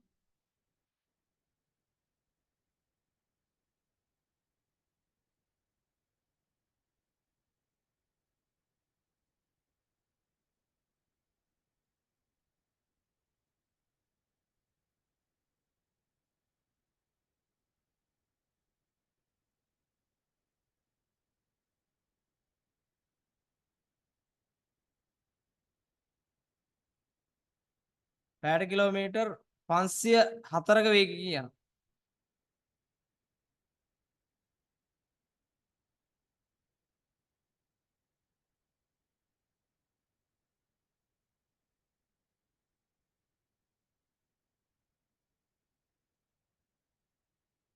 හරි නේද? දැන් අතර ওই වගේ කෝච් එක ගිහිල්ලා බ්‍රේක් පාරක් ගැව්වොත් එහෙම කොහෙන් අතර වෙයිද දන්නේ නැහැ නේ. එච්චර වේගයක් මේ එතකොට මේ වගේ දුම්රිය වල යද්දී එහෙමත් නැත්නම් ওই වගේ වේගෙන් යන වාහනයක යද්දී අපි කොහොමද මේ වගේ සංසිද්ධියකින් බේරෙන්නේ? දැන් මට ඒක මේ ප්‍රශ්නෙට එන්න ඕනුනේ. ওই වගේ වේගකින් ගිහිල්ලා දැන් සාමාන්‍යයෙන් 60 40 නම් ප්‍රශ්නයක් නැහැ. 60 කිලෝමීටර් 500ක වේගෙන් යන එකකින් හරි බ්‍රේක් පාරක් ගැහුවොත් නැත්නම් කොහේ හරි හැප්පුණොත් එහෙම අපි වේගෙන් ඉස්සරහට විසිරලා යනවා. පැයට කිලෝමීටර් 500ක යන්නේ. ජෙට් එකක් ගියා වගේ. ආයේ මොනවත් නැහැ. හොම්බකට සමතලා වෙලා මැරෙන්නේ. දැන් මට කියන්න මෙහෙම වෙන්න පුළුවන් අනතුරෙන් බේරෙන්න යොදලා තියෙන උපක්‍රමය මොකද්ද මේ වගේ වාහනවල? සීට් බෙල්ට් දානවා. මොකක්ද දාලා දෙන්නේ? සීට් බෙල්ට් එකක් තියෙනවා. දැක්කද? එහෙනම් මේ සීට් බෙල්ට් එක කියන එක පාවිච්චි කරන්නේ පොලිසියෙන් බේරෙන්න නෙමෙයි. පොලිසියෙන් දඩ කණ එක නවත්තන්නවත් නෙමෙයි. දැන් මම දැකලා තියෙනවා සමහර බස්වල සීට් බෙල්ට් එක මෙහෙම අර මේ සොකට් එකට වැටෙන්නේ නැහැ, ලොක් වෙන්නේ නැහැ. එයාලා මෙහෙම බෙල්ට් එක අරගෙන පස්ස පැත්තට හිර කරගන්නවා මෙහෙම. හිර කරගෙන ඉඳගෙන යනවා බෙල්ට් එක දාලා තියෙන්නේ. හැබැයි බ්‍රේක් පාරක් ගහපුවම බෙල්ට් එක ඇවිල්ලා කටේ හිටින්නේ. ගැලවිලා. තේරුණාද? මේ බෙල්ට් එක දාන්නේ මෙන්න මේ වගේ කියන සංසිද්ධිවලදී ඉදිරියට විසි වෙලා ගිහිල්ලා සිදුවෙන අනතුර වළක්ව ගන්න. ඔය සීට් බෙල්ට් එකක් වේගෙන් එකපාරට ඇද්දොත් එහෙම ලොක් වෙනවා පටස්කා. හරි? හැබැයි ඉතින් ඒකෙන් සම්පූර්ණයෙන් මේ 100%ක්ම ආරක්ෂා වෙනවා කියන්න බෑ. හැබැයි වෙන්න පුළුවන් හානිය අවම කරලා දෙනවා. රයිට්? ඒකෙන්ද ඔන්න චුට්ටක් මතක තියාගන්න මෙතනදී මේ වගේ අවස්ථාවකදී වෙන්න පුළුවන් අනතුර වළක්ව ගන්න ආසන පටි පැලඳීම සිද්ධ කරනවා. රයිට්? එහෙනම් අපි ගොඩක් වෙලා ඇවිල්ලා තියෙනවා මම නිව්ටන්ගේ දෙවනි නියමයට යන්න කලින් නිව්ටන්ගේ තුන්වෙනි නියමය කතා කරලා අද අවසන් කරන්න. මොකද නිව්ටන්ගේ දෙවනි නියමය ටිකක් දුර ඇදිලා යන එකක්. ටිකක් අපිට ඒක විස්තර කිරීමක් තියෙනවා. ඒකින්ද නිව්ටන්ගේ තුන්වෙනි නියමයට යනවා. ගන්න ටියුට් එකේ නිව්ටන්ගේ තුන්වෙනි නියමය තියෙන තැනට පටස් කාලේ යන්න.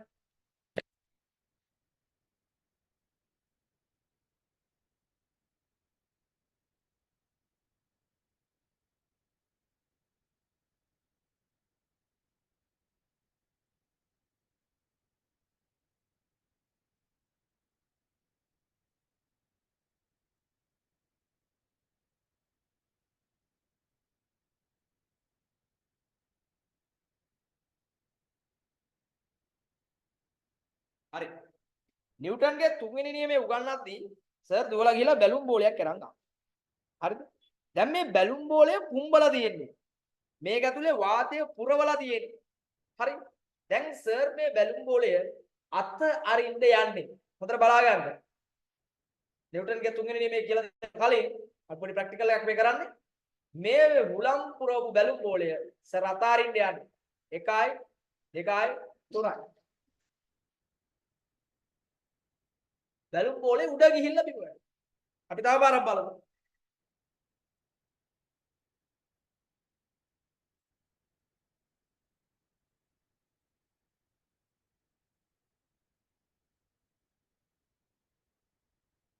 ඔන්න අතාරනවා 1යි 2යි 3යි. බැලුම් බෝලේ ඉස්සරහට ගියා. ඉස්සලා උඩට ගියා. දැන් මේ පැත්තට ගියා. අපි තව පාරක් කරලා බලමු. මේ පැත්තට යවන්න පුළුවන්ද බලමු ඈ.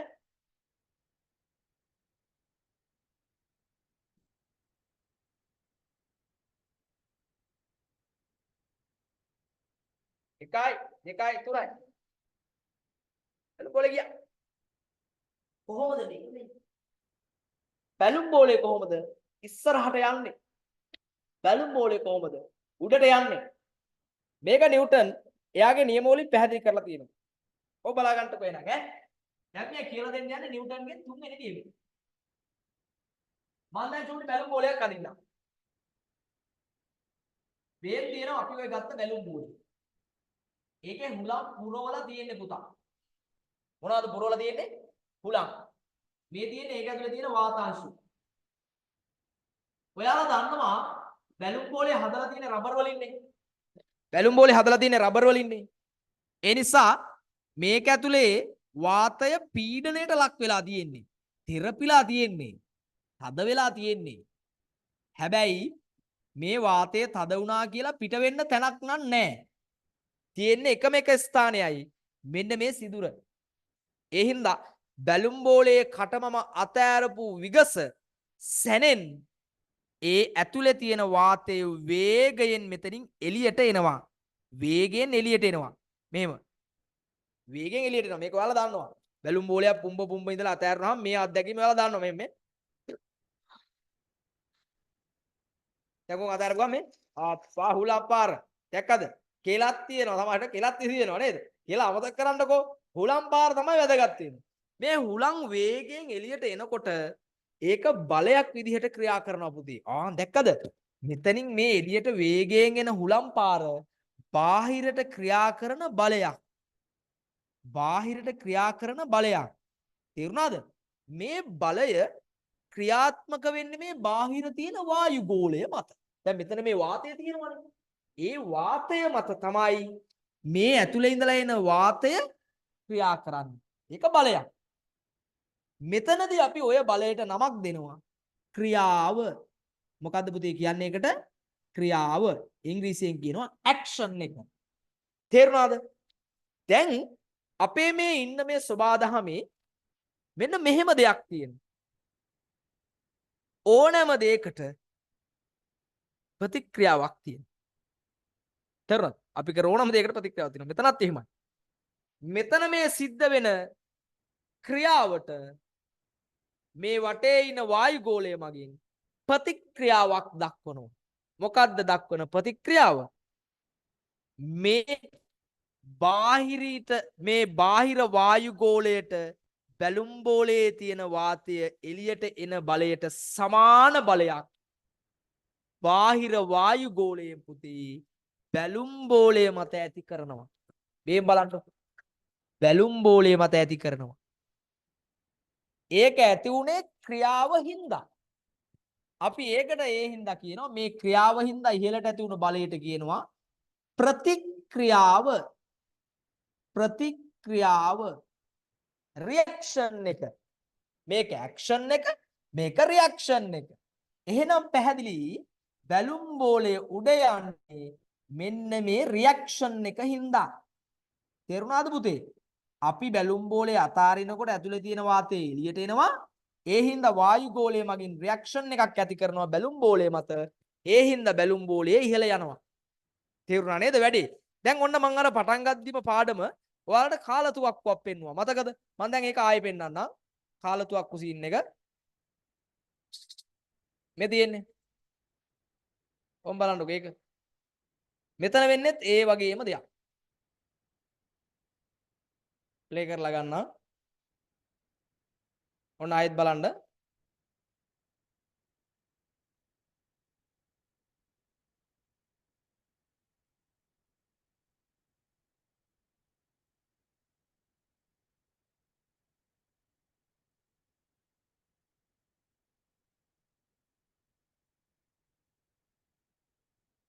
අවම බලන්නකෝ. මේ කාලතුවක්කුවෙන් උණ්ඩේ පුපුරලා ඉස්සරහට යනකොට තුවක්කුව මොකද වෙන්නේ? එතන පොඩි අත්තරැදීමක් වෙන්නේ. ඒ උණ්ඩේ ඇතුළට දාලා වහනකොටම උණ්ඩේ පත්තු වෙනවා. එතකොට තුවක්කුව පිටිපස්සට විසි වෙනවා. මෙතනත් මේ තියෙන්නේ රියැක්ෂන් එකක්. මෙතන තියෙන්නේ රියැක්ෂන් එකක්. හරි? මේ කට්ටියගේ මේ වැඩේ කරන එකේදී තියෙන දෝෂයක් තමයි ඔක කරන විදිහේ පොඩි අත්තරදීමක්. මේක වහනකොටම උණ්ඩය පත්තු වෙලා ඉස්සරහට යනවා. තුවක්කුව පිටුපසට වාංගු වෙනවා. මේකට කියනවා වාංගු වෙනවා. එතකොට බැක්ෆයර් එක එහෙමත් නැත්නම් රියැක්ෂන් එක තමයි ඔය එන්නේ. එහෙනම් මෙතන පැහැදිලි තුවක්කුව පිටුපසට ආවේ මෙන්න මේ ප්‍රතික්‍රියාව හින්දා. දැන් අර රොකට් එක උඩට ගිය විදිය මතක් කරලා බලන්න. ඒකත් ඕනනම් ආයෙ මම දාන්න. රොකට් එක උඩට යන්නේ කොහොමද? දැන් ඕන් එතනත් පැහැදිලි වෙන්නේ මේකෙන්ම. බලන්න ඒක මම දාන්නම්. I think ඔය බලන්නනේ තියෙන්නේ නේද? හරි මෙන්න බලන්න. ස්ටාර්ෂිප් එකේ එකක් පෙන්නන්න මේක ඔයාලට පෙන්නුවේ නෑ කලින් එකේදී අඟහරු යානය එලොන් මස්ක්ගේ මේක බලමු. මේ හැම එකේදීම නිව්ටන්ගේ නියම පාවිච්චි වෙන්නේ. නිව්ටන්ගේ තුන්වෙනි නියමය. මේ තියෙන්නේ අඟහරු යානය. මේ වෙනකොට පෘථුවිය මත බිහිවුණු විශාලතම රොකට් එක තමයි මේක. රැප්ටර් 35ක් මගින් තමයි ඉහළට එස වෙන්නේ. බලන්න පුතේ මුළු පොළොවම දෙදරනවා. මේ කැමරාව හෙල්ලෙනවා. මෙතන වෙන්නේ අර පහළ තියෙන එන්ජින් වලින් පහළට ඉන්ධන දහනය කරලා පහළට විදිනකොට වායු ගෝලය මගින් රොකට් එක ඉහළට ඔසවලා දෙනවා. මේ බලන්නකො මෙතන ගින්දර කොච්චර වේගෙන් පහළට තල්ලු කරනවද? ඒ හා සමාන බලයක් රොකට් එක මත ඉහළට ඇති කරනවා. ඒ හින්දා මොකද වෙන්නේ? රොකට් එක ඉහළට ඇදිලා යනවා. මෙතනක් තියෙන්නේ නිව්ටන්ගේ තුන්වන නියමය. මේක තමයි අඟහරු වලට යන්න නිර්මාණය කරන්නේ.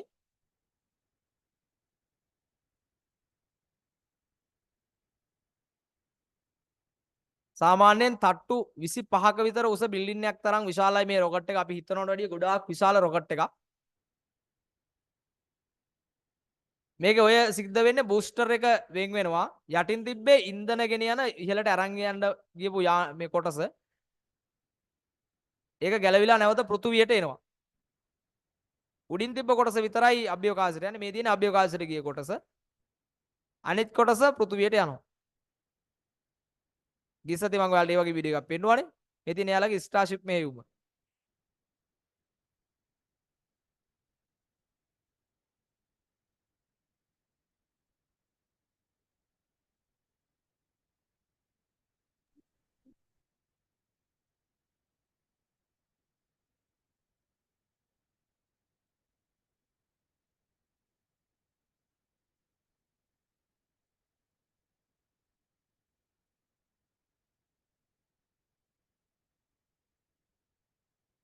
හරි?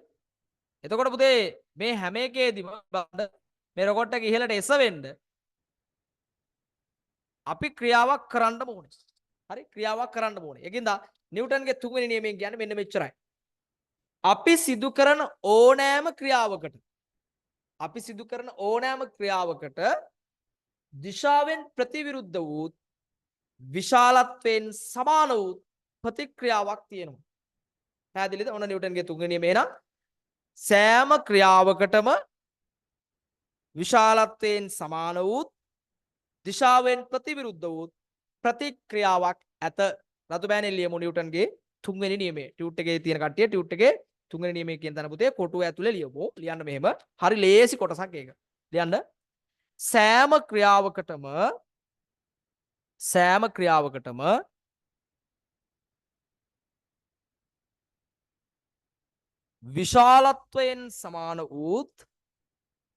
විශාලත්වයෙන් සමාන වූත්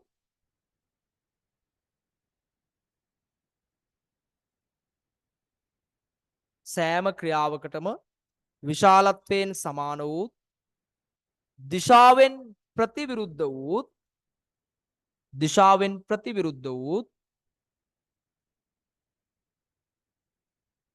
දිශාවෙන් ප්‍රතිවිරුද්ධ වූ ප්‍රතික්‍රියාවක් ඇත ප්‍රතික්‍රියාවක් ඇත ප්‍රතික්‍රියාවක් ඇත ටියුට් එකේ පුතේ මේ වගේ මම බැලුම් බෝලයක් ඇඳලා එතන නම් කරලා ඇති ඒ වගේම රොකට් එකකුත් ඇති අපි එතන යටින් මේ කතන්දරේ පැහැදිලි කරනවා දැන් රයිට් අද අපි අවසාන වශයෙන් නෝක් කරන්නේ අපි කොහොමද බැලුම් බෝලයක් උඩ යන්නේ කියලා පැහැදිලි කරමු මෙතන රයිට් නැති කට්ටිය පුතේ මේ වගේ බැලුම් බෝලයක් ඇඳ ගන්න ඇඳගෙන එතනින් වේගෙන් එළියට මේ ඇතුලේ තියෙන වාතය එළියට එනවා ඒක ක්‍රියාව ඒ හින්දා වායුගෝලය මගින් බැලුනේ මත ඉහළට බලයක් ඇති කරනවා ඒක ක්‍රියාව ඒ ප්‍රතික්‍රියාව උඩ යනවා කියලා ලියන්න යන්න කොබාන හට්ටයක් දාන්න මෙතන පැහැදිලි කිරීම කරන්න අපි ලියන්න සූදානම්ස කියන කට්ටිය එහෙම නැතුව අඳින කට්ටිය ඉන්නවා බැලුම් බෝලේ අඳින ගමන් ඉන්න කට්ටිය ඉන්නවා එහෙම කට්ටිය ඉන්නවනම් කියන්න පුතේ ටක් ගාලා මේකත් බලයක් ඈ ප්‍රතික්‍රියාවත් බලයක් ඇක්ෂන් රියැක්ෂන් ප්‍රශ්නයක් නැහැ කියන්න පුළුවන් නේ රයිට් එහෙනම් ඉවරයක් කරමු පුතේ ලියලා දාමු ලියන්න මේව බැලුම් බෝලෙට යටින් මෙහෙම ලියමු බැලුම් බෝලේ කොහොමද උඩ යන්නේ කො අපි ලියමු බැලුම් බෝලේ කොහොමද උඩ යන්නේ කියලා ඈ ලියන්න පුතේ බැලුම් බෝලේ උඩ යන තැන යටින් ලියන්න මෙහෙම බැලූනය තුල ඇති වාතය බැලූනය තුල ඇති වාතය බැලූනය තුල ඇති වාතය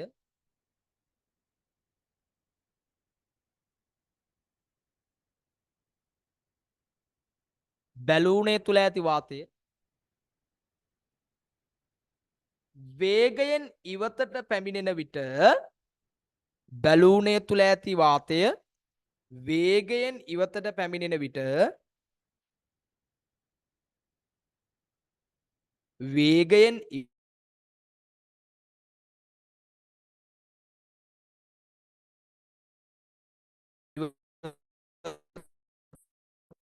වේගයෙන් ඉවතට පැමිණෙන විට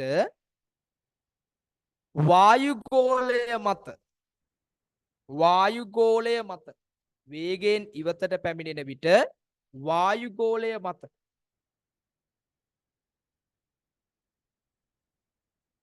බලයක් ඇති කරයි බලයක් ඇති කරයි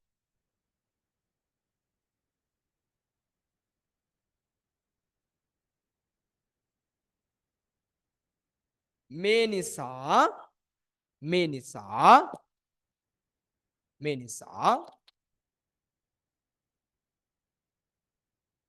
වායුගෝලය මගින්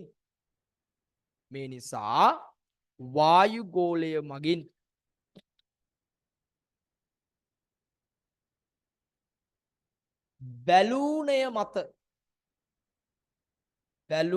මත මේ නිසා වායුගෝලය මගින් බැලූනය මත ඉහළට මේ නිසා වායුගෝලය මගින් බැලූනය මත ඉහළට බලයක් ඇති කර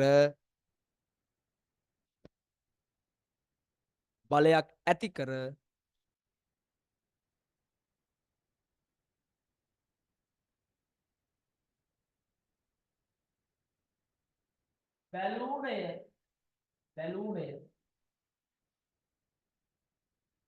ඉහළට ගෙන යයි. බැලූනේ ඉහළට ගෙන යයි.